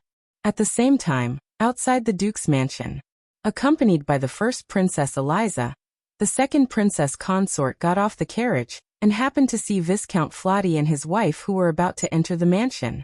Viscount Flotty and his wife had rejoined the circle of nobles in the capital thanks to their connections in the Duke's mansion. However, both of them knew their place and seldom attended banquets, so they had no contact with the princess. But the second princess consort recognized them. Are they the uncle and aunt of little Luosi? The second princess consort whispered to the first princess. The first princess nodded and said with a smile, yes. The second princess consort nodded and asked again, what should I do to blend in with them tonight? The first princess said in a low voice, just act like a parent. Tonight's banquet is a family banquet. Just be casual. The second princess consort said with a smile, that's good. Now that I think about it, I haven't seen Anna and Inchi for almost 4 months. I always feel empty when I walk in the mansion. I don't know if they miss me as their mother. The first princess said, I always feel annoyed when they're around, but I feel lonely when they're not around. The second princess consort heaved a sigh. I see. The morning glow faded, and the bright moon peeked out. Anna and Inchi's little faces, however, were as wrinkled as bitter gourds. The two little devils had finally escaped the clutches of the princess with the excuse of going to school. Naturally, they were so happy that they forgot their home. The number of times they thought of their mother in the past 4 months could be counted with one hand. Tonight was Christmas Eve. The two of them had made an appointment to have a drunken carnival with their classmates. However, they did not expect that before they finished their apprenticeship, they would be caught by dark and die in the middle. Dake, can I not go? No. Dake, I have a stomachache. I want to go to the infirmary. No. Dake, Chio, what happened to you? Invalid. Dake, why aren't you dead yet? Early to bed, early to rise healthy. F***ck. Shut up. Woo. Brother, it's a good thing that Anna and Inchi are here to attract attention. Joey walked beside Chown and glanced at the two little princesses from time to time. But John suddenly blurted out, Sister, how many math exercises have you done? Joey's expression stiffened as he glared at John. The weather is great tonight. Chown laughed awkwardly. He knew that he should not mention this again. However, when he turned to look at Dake, he suddenly had an idea and blurted out, Sis, do you think Dake will still be a mathematics teaching assistant next semester? Joey gritted his teeth and said, Definitely not. I've asked Professor Murno about it. Oh. Chown heaved a sigh of relief. He felt that the night sky above his head had brightened up. Then can we not do the exercises he sent us? Joey said. Professor Murno said that he wants to focus on advanced mathematics next semester. John was taken aback. He asked, What do you mean? Joey said faintly, He wants Dake to become an official teacher. John, huh? For some reason, the night tonight was too bleak. Hephaestus Doragon held her daughter's hand with a blissful smile on her face.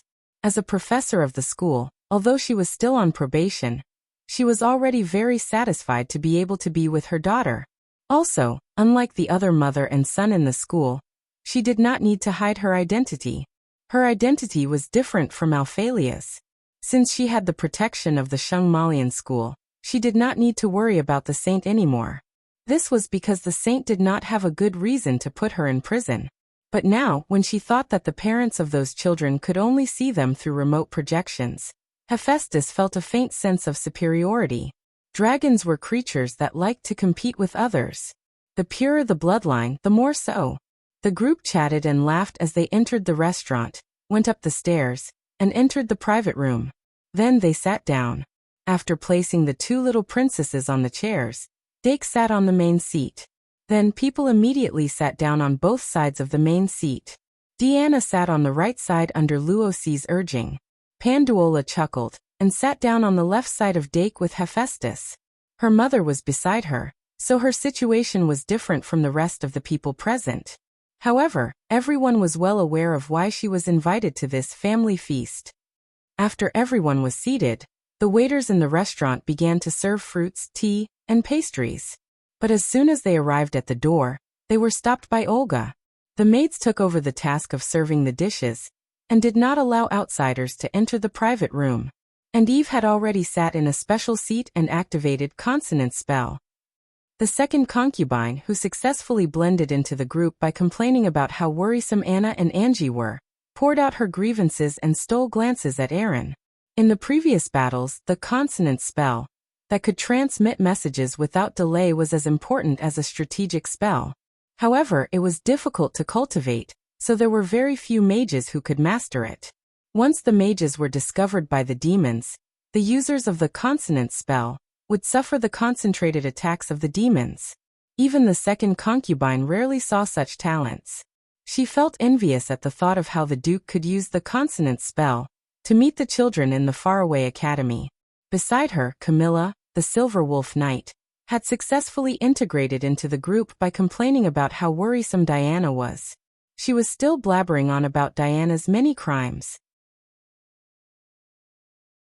John and Joey's mother were also worriedly saying things like, "Is John paying attention in class? If not, I'll break his legs," and other motherly topics. Viscountess Flotty couldn't find anything worrying about Luosi, so she didn't fit in with the group. On the other hand, Yvette kept on talking about Phoenix and expressed her worries on the topic of will the magic elves be bullied, which successfully made her seem less superior. On the other side, there were only 3 men at the scene: Viscount Greatby, Viscount Flotty, and Joey's father. They were drinking wine around a small table and complaining about their position in the family in a low voice.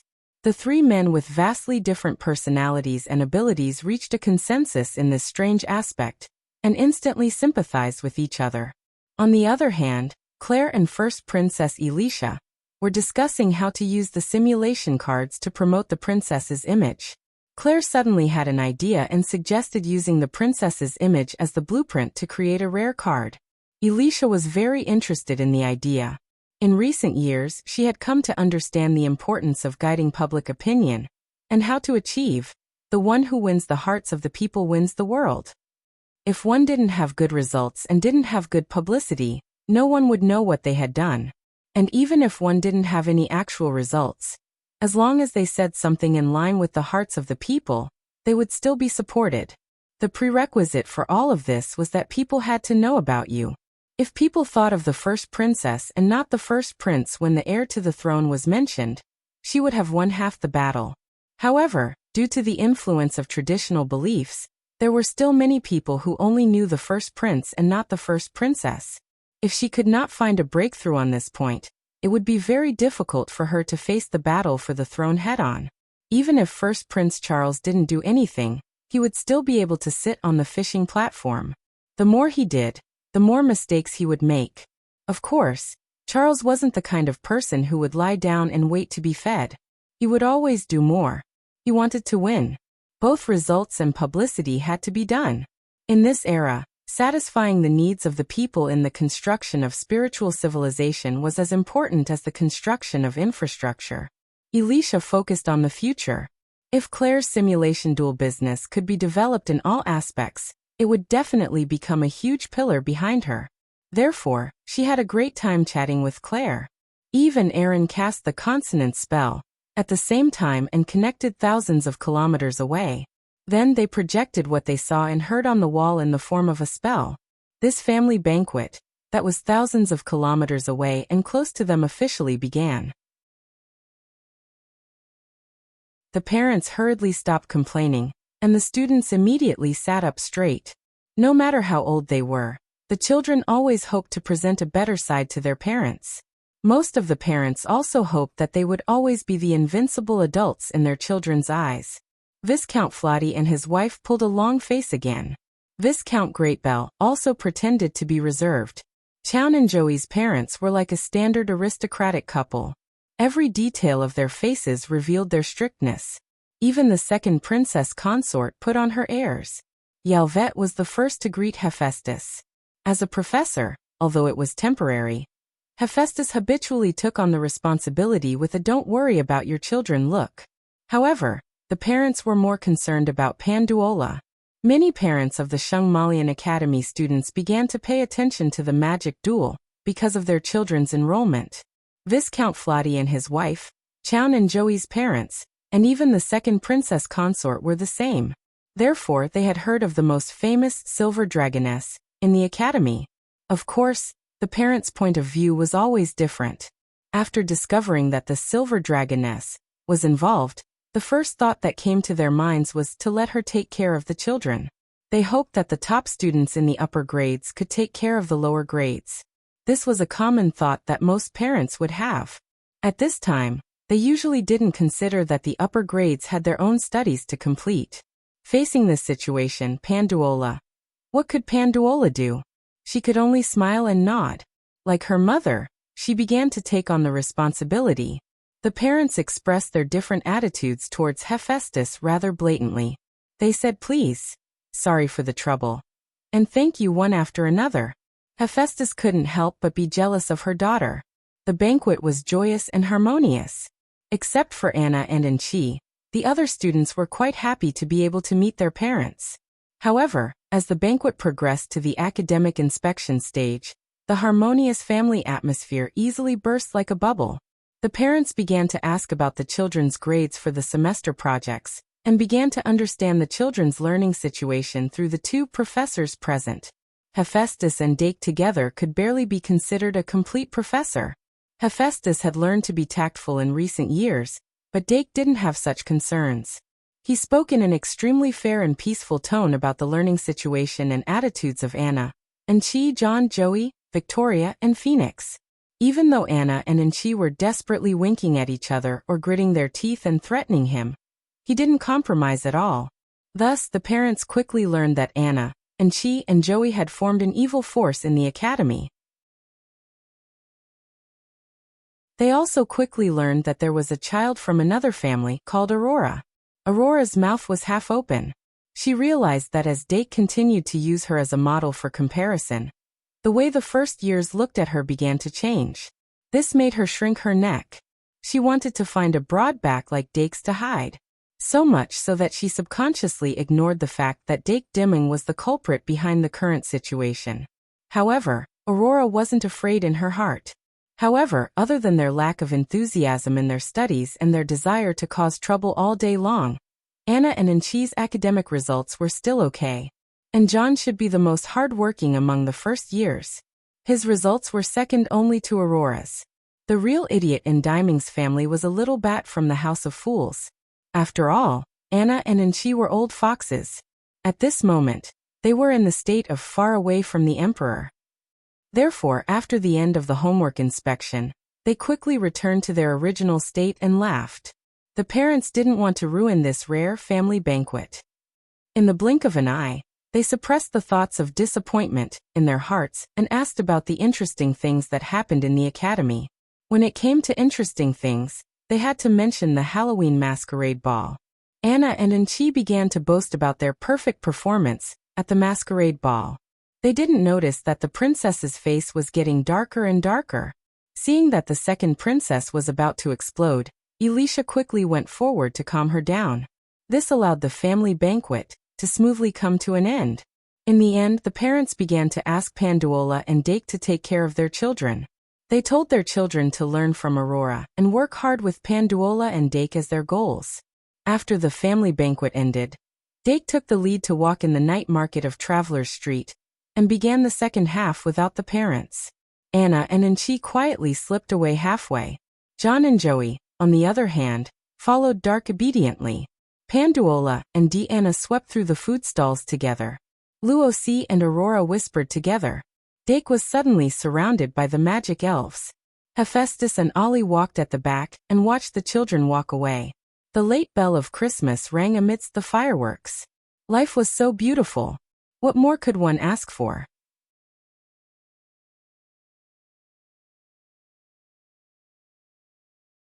Chapter 755.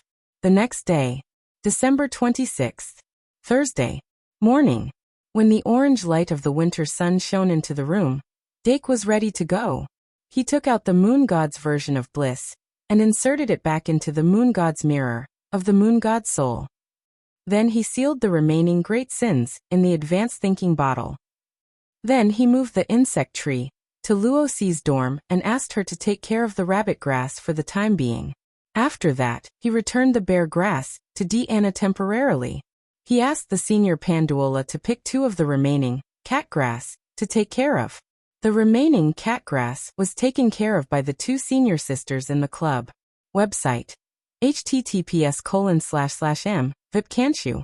VIP in addition, he also took care of the ghost butterfly and brain fluid demon in the club's classroom.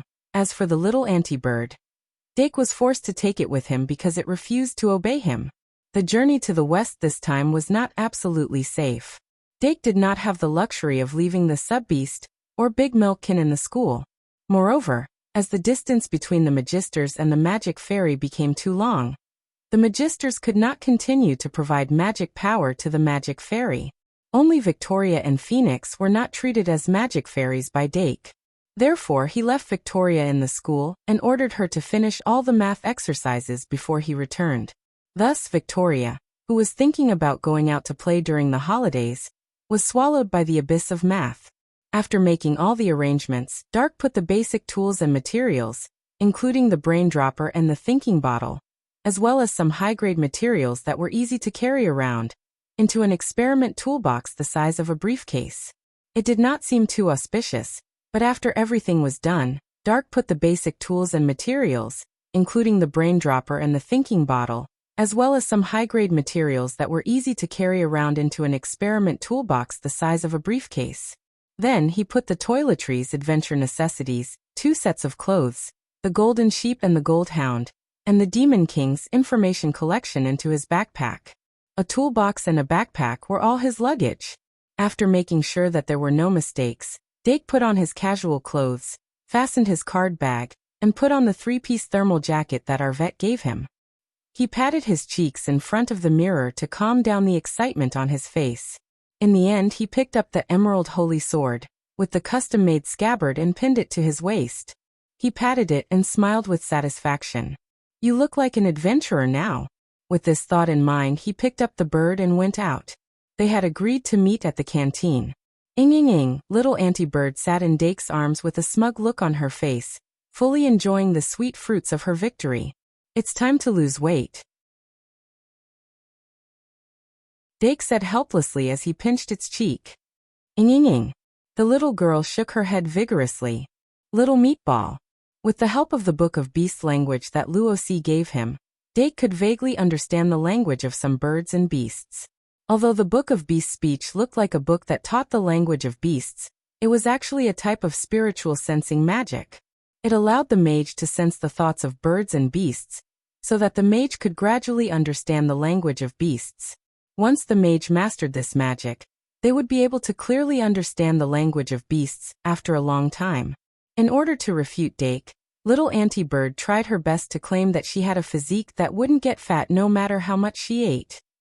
However, her current chubby appearance was not persuasive at all. However, Dake clearly knew that even though her body had turned into a ball, little anti-bird was still a slender young girl after taking off her feathers and transforming into a human form. In this sense, she really wouldn't get fat no matter how much she ate. Dake didn't want to continue arguing with her, so he placed her on the little magnetic monster that was floating beside him. Although little anti-bird could already fly, she obviously preferred to sit on a throne. After seeing the little magnetic monster 2 days ago, this magic statue became her throne. Whoosh! The little demon flew back from the window and landed on Dake's shoulder skillfully. Dake raised his hand and patted the tip of its wing, then flew forward.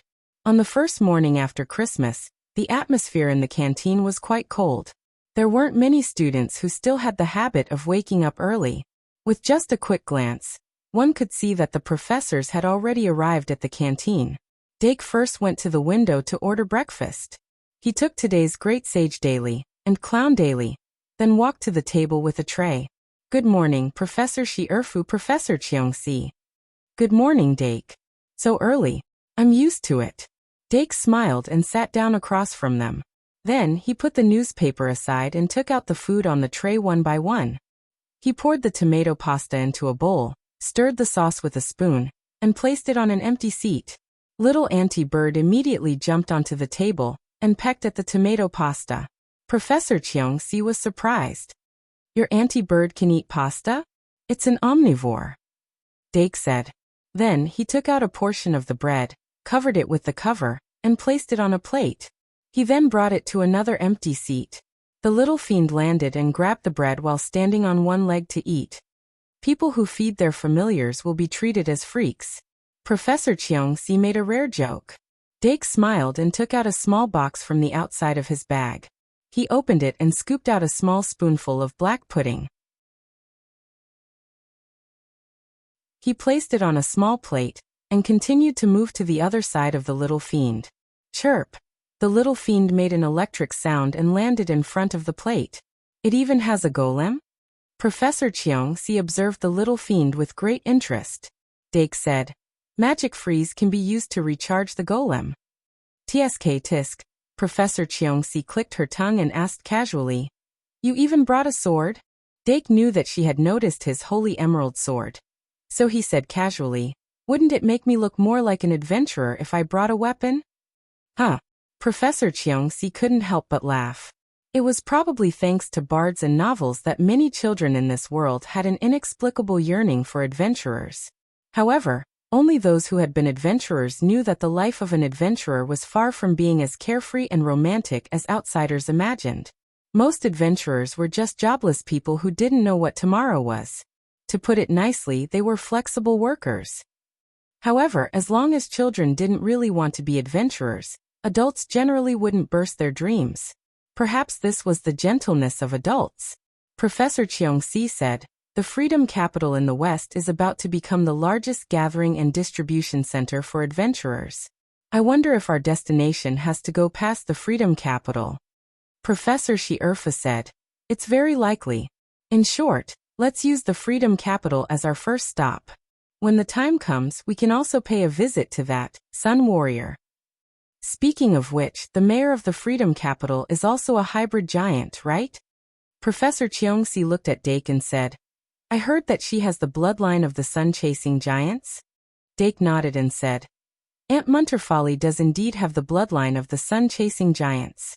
Professor Cheong-si's eyes revealed excitement. "When the mission is over, I must find a chance to compete with her." "Good morning, Professor Cheong-si, Professor Shi-Erfu." "Good morning, Dake." Just as Professor Cheong-si was about to wave his fist to show his fighting spirit, Munterfolly's woman walked over with a tray. Aurora didn't bring much luggage with her, only a beautiful and exquisite small backpack. She pinned the 2 brooches that Dake had given her on her chest, which didn't seem to match.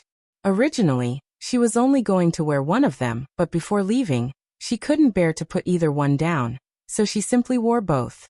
She sat down beside Professor Cheong-si with a slightly red face. Although she didn't have much contact with this tall professor, she always felt a sense of familiarity with him. Professor Cheong-si said excitedly, "With Aurora here, the sun-chasing warriors shouldn't be able to escape, right? My mother always faces any challenge bravely," Aurora subconsciously replied. As time passed, the rest of the people came to the cafeteria one after another. After about an hour, all the members of the expedition had arrived. There were a lot of people this time. There were 6 professors, and they were as follows: Professor Sarah Shi-Erfu, Professor Pawa Cheong-si, Professor Mitya Bartholomew, Lily Laplace, Professor Stephen Harvey, and Sister Ka Lien. In addition to the professors, there were Dake Dimung, Aurora Munterfolly, Ollie Dimming, Eve Ungra, Ophelia Bullard, and the cuckolded White Gouda. In total, there were 13 people. Now that I think about it, this should be the first time I've gone on a mission in all these years since I came to the academy. Shouldn't we give this mission a name? That's a good idea, Professor Stephen Harvey said with a smile. The atmosphere among them was quite relaxed. Even Ophelia Bullard didn't show any worry on her face. Only White Gouda was quite reserved. How about the journey to the west? Professor Mitya couldn't help but ask. Dake said casually, "Why don't we go all the way to the west?" Unexpectedly, Professor Shi-Erfu suddenly agreed. Going all the way to the west is good. Sister Ka Lien shook her head and said, "Going all the way to the west won't show the main theme. Why don't we go all the way to the demon-slaying operation?" "Ha," Professor Mitya said. "Let's just call it the demon-slaying operation." That. White Gouda raised her hand and said timidly, "How about the demon-slaying hero?" As soon as she said that, the atmosphere suddenly became cold. Little Devil suddenly interrupted. "Why do we have to kill ourselves?" White Gouda. For some reason, they suddenly lost interest in naming it. Seeing that the atmosphere was gradually becoming awkward, Professor Shi-Erfu decisively ended the topic. This mission's codename is Ubisoft. On the surface, we're going on a holiday trip, not a demon-slaying operation. Don't expose our direction of action. Don't mention the journey to the west or the journey to the west. Don't alert the enemy. After making sure that everyone present understood, Professor Shi-Erfu continued, although it's a holiday trip on the surface, don't really have the mentality of a holiday trip. This mission's degree of danger is very high. If we continue to evaluate that person's strength based on previous impressions, it's very likely that we'll make a wrong judgment. In short, be cautious and safety first. Let's go. A moment later, the 13 people left the castle and arrived at the dragon taming platform. Because they were all traveling light, none of the 13 people were heavy enough to prepare a cargo wyvern. Therefore, they only prepared 5 wyverns. Of these 5 wyverns, 4 of them carried 3 people each, and the last one was for a single person to be in charge of scouting or guarding. Although Professor Li volunteered to be the vanguard, he was tragically rejected. In the end, Professor Sarah Shi-Erfu, Olga Deming, Lili Laplace, and Professor Mitya Bartholomew would ride the 3-person wyvern. Professor Pawa Cheong-si would ride the lone wyvern and act as the vanguard. In fact, among the remaining people, there were quite a few who could ride wyverns. Ophelia Blood had been on the battlefield for a long time. Even if she wasn't good at riding a wyvern, an ordinary one was more than enough for her to travel.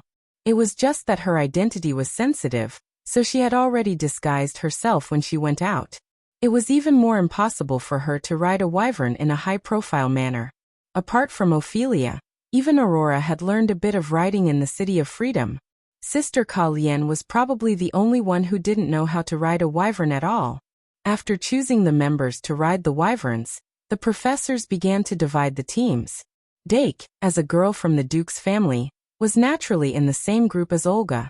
Although Aurora wanted to ride a wyvern with Dake, because she was also a protected person, she was arranged to ride on the side of the palace made of Pisces, Ungra. She sat on the wyvern that Professor Mitya was riding. The other person riding with Dake became Eve. Eve was secretly happy about this. After that, Ophelia Blood and White Gouda sat together on the wyvern that Professor Shi-Erfu was riding. Professor Lili Laplace, Professor Stephen Harvey, and Sister Ka Lien were in the same group. Following the dragon's roar, the 5 wyverns took off one after another.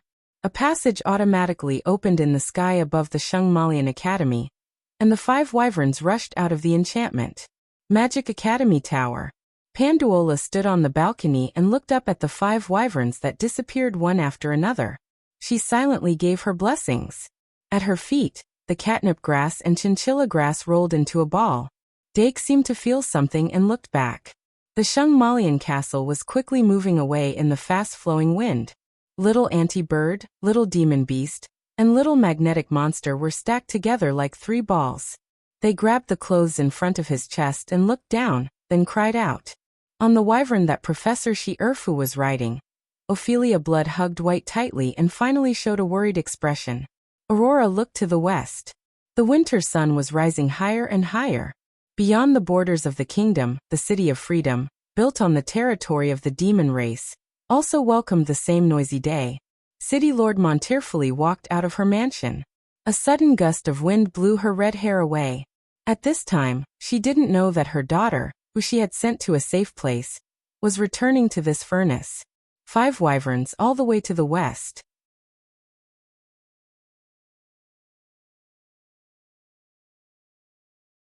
Chapter 756. A day later, under the escort of the wind spirits, the 5 flying dragons whose speed had doubled flew past the border and plunged into the desolate and abandoned demon territory.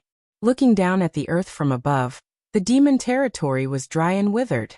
The soil was black, as if scorched earth was everywhere. Different kinds of soil nurtured different kinds of creatures. There had always been a huge difference between the species of animals and plants in the demon territory and the species of animals and plants in the human territory. Even today, there were still a large number of human scholars studying the animals and plants in the demon territory. For these scholars, the emergence of the Freedom Capital was a good thing. especially after the Adventurers Guild was established in the Freedom Capital. They only needed to issue missions according to their needs, and there would be a large number of adventurers fighting to help them collect samples. And like them, there were thousands of people in the world who could benefit from the Adventurers Guild established in the Freedom Capital.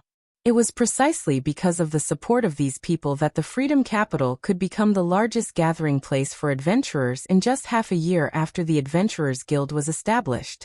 And the number of adventurers guilds that applied to be established increased from the initial 1 to 3. Remember the URL. MVIP, can't you? 6. When the sky was about to turn dark, the 5 wyverns gradually slowed down under the command of Professor Shi Erfu. Professor Pawa Cheong-si steered the wyverns and suddenly swooped down. In an extremely short period of time, he carried out a small search of the ground environment. After confirming that it was safe, he guided the remaining 4 wyverns to land on the ground. A total of 5 wyverns jointly exuded the pressure of the dragon species, instantly causing the nearby animals to flee in panic. Safety factor +1. We've already traveled more than half the distance from the academy to the Freedom Capital. If we continue on our way, we'll reach the city before midnight. Professor Shi Erfu paused and slowly squeezed out a sentence. But there's no need. If it were just a few professors going on a mission together, she would probably fly to the Freedom Capital without stopping. But since she had students with her, she subconsciously combined the factors of education. To the students who had been holed up in the academy all year round, the experience of camping in the wilderness was also very important. Tonight was the perfect time to teach them a lesson. When the 5 dragons landed, their heads and tails were connected, forming a circle around the campsite. With the wyvern's body as a natural barrier, he could quickly create a relatively safe area, even on an open plain. Professor Shi Erfu explained the precautions of camping in the wild while setting up wind nodes around the camp. After a total of 6 nodes were set up, a hexagonal magic circle quickly flashed on the ground, and a vague barrier quickly spread out and covered almost a kilometer. The aura of this wind barrier is extremely faint. Its main function is not for defense, but for filtering the air and warning in advance. The most dangerous thing in the wilderness isn't the ferocious beasts that pounce on you, but the poisonous creatures that are everywhere. Especially when exploring unknown lands, it's very important to take precautions against poison. No matter how powerful an adventurer is, they all have weaknesses. Being cautious at all times is the way to survive. She suddenly paused and turned to look at Professor Cheong-si. Professor Cheong-si said in a calm tone, "There's an adventurer team nearby." Professor Shi Erfu sighed and said, "Don't let them in for the time being. Make some preparations, we need to confirm the direction."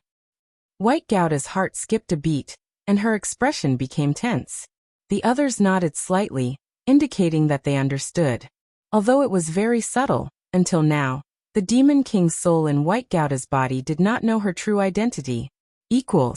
This was because under the effect of the restraint ring, whenever White's soul switched to her consciousness, the Demon King's soul would fall into a deep sleep.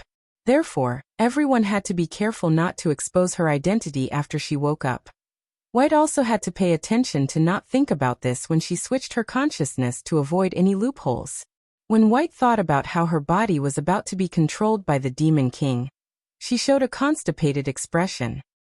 "Don't be nervous, White," Professor Shi Erfu comforted her. "It'll be over soon." White nodded. Compared to the Demon King's soul, he had more authority, so he would not fall into a deep sleep just because he switched to the Demon King's soul. However, because of this, it was even more disgusting. He had to watch helplessly as his body was taken over and dominated by the Demon King. "Good luck, White." Dake walked over and patted him on the shoulder. He comforted him. "Since you can't resist, you might as well try to enjoy it. Actually, it's quite novel to observe the world behind the scenes." White stomped his feet and forced a smile. "I'll try." His feet were already wearing the gravity boots that Dark had given him as a Christmas gift. Every step he took was weighted down. After the professors heard this, they walked over and quietly surrounded White in the middle. They did not want to miss anything and let the Demon King escape. Professor Shi Erfu took out the switch and pressed the red button on the switch. Beep! In the next moment, the connection between White and his body was instantly cut off. The Demon King's soul, who still did not know that he was the Demon King, finally opened his eyes and then closed them immediately. Nightmare, it's a nightmare. The Demon King's soul skillfully played the trick of deceiving oneself. The green hat on his head turned red, according to the color of the metal box on his head. Open your eyes. Professor Shirfu's voice instantly turned cold. The Demon King was forced to open his eyes, and his eyelids trembled violently. However, his magic power was sealed, so he could not resist at all. Professor Shirfu showed no mercy and showed a disgusted expression. He asked directly, before the night comes, try to sense how far away your comrade who bears the same fate is from us. The Demon King's soul glanced at the mechanism in Professor Shirfu's hand and said, it's already evening. I need to close my eyes and concentrate on sensing. Therefore, Professor Shirfu fulfilled his wish and closed the window of his soul with his eyelids. White's soul, who had retreated behind the scenes, was instantly plunged into darkness. After the Demon King's soul failed to open his eyes, his lips twitched. He's still far away. Professor Shirfu asked, how far away? The Demon King's soul said, I don't know. My senses are very vague. Professor Shirfu asked, what about the direction? The Demon King's soul turned to the west with his eyes closed. After a while, he said with certainty, he's still in the west.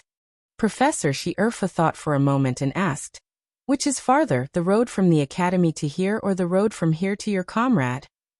The Demon King's soul was stunned for a moment and said hesitantly, Professor, I've been sleeping on the way from the academy to here. Well, Professor Shirfu said quickly, I see. You can go back to sleep. No, wait. The Demon King's soul said in a hurry. Don't forget the half-life you promised me. Professor Shirfu pressed the green button without hesitation. I won't. As the hat on White's head turned back to green, the Demon King's soul fell into a deep sleep again. White quickly opened his eyes, but failed. Professor, eyes, he said in a hurry. Professor Shirfu released the control on his eyes. Then she glanced at White's shoulder and asked, is it the truth or a lie? Dake walked out from behind White with magical beast. Mind's eye goddess. Mind's eye goddess said in a cold tone. It's the truth, but it's hiding something. What is it? The professors asked in unison. Mind's eye goddess said, the other side has sensed its approach. Since the second consciousness could sense the existence of the Demon King in the West, the Demon King in the West could naturally sense the existence of the second consciousness as well. This was within expectations. However, Professor Shirfu still said, since that's the case, we need to take into account the changes it might make in advance. We don't exclude the possibility that it will take the initiative to approach or set up an escape route in advance. After all, the brain of the one in the West shouldn't be damaged. Of course, we don't know if the Demon King's soul will have memories of the past after it was sent to the underworld. But it's best to prepare for the worst.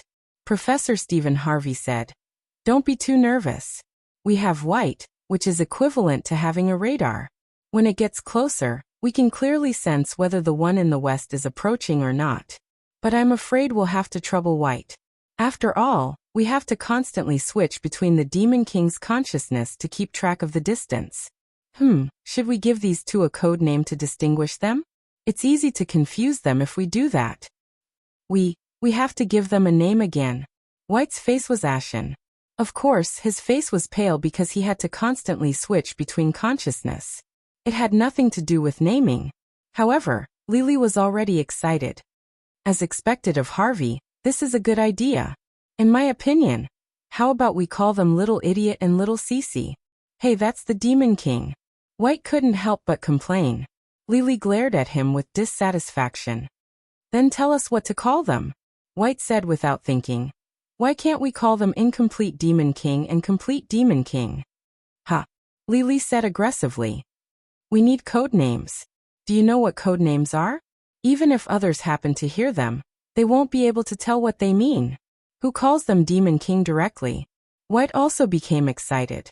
To defend his taste in naming, he said loudly, Then what about Alistair and Eldridge? Lily squinted and said, Huh? What's the difference between that and calling them Demon King directly? Who doesn't know that Alistair Eldridge is the name of the Demon King? Don't you think so, Dake? Dake quickly nodded. Yes. Although he didn't actually know the full name of the Demon King before he received the information. Do you have any ideas? Professor Harvey asked him. Dake said without hesitation. What about Saga and Garen? Professor Harvey pinched his chin and frowned. Is there a mystery behind this? Dake laughed and said, There's no mystery behind it. It's just the names of a pair of twins. Actually, I want to say, why don't we just call them number 1 and number 2? Maybe there'll be a number 3 in the future. Forget about number 3, Professor Harvey said as he waved his hand. Professor Harvey waved his hand and said, But it's simpler to just call them number 1 and number 2. It won't expose any important information. I vote in favor of it. Then I vote for it too. Lily immediately raised his hand and looked at White with disdain. What could White do? White could only vote for it. However, Professor Shierfa said, Okay, there's no need to vote. Let's call them number 1 and number 2. White's second consciousness is number 1, and the one in the west is number 2. Also, Dake, the number 3 that you mentioned. Did you find any signs? Dake was no longer sleepy. Nothing. I just suddenly thought of you, Dora. The apocalypse that I saw before. Are you talking about the 2 apocalypses? Professor Midya pondered. Professor Shierfa was also reminded, and his face changed slightly. Although the others didn't know about the apocalypse, they realized that Dake wasn't talking nonsense. There can't be a third one, right? White stammered. However, after Professor Shierfa thought about it, he shook his head and said, It's unlikely. If there is a third one, how did it form? Even if it does exist, why can number 1 only sense number 2, but not number 3? This obviously doesn't make sense. This is also what I haven't figured out.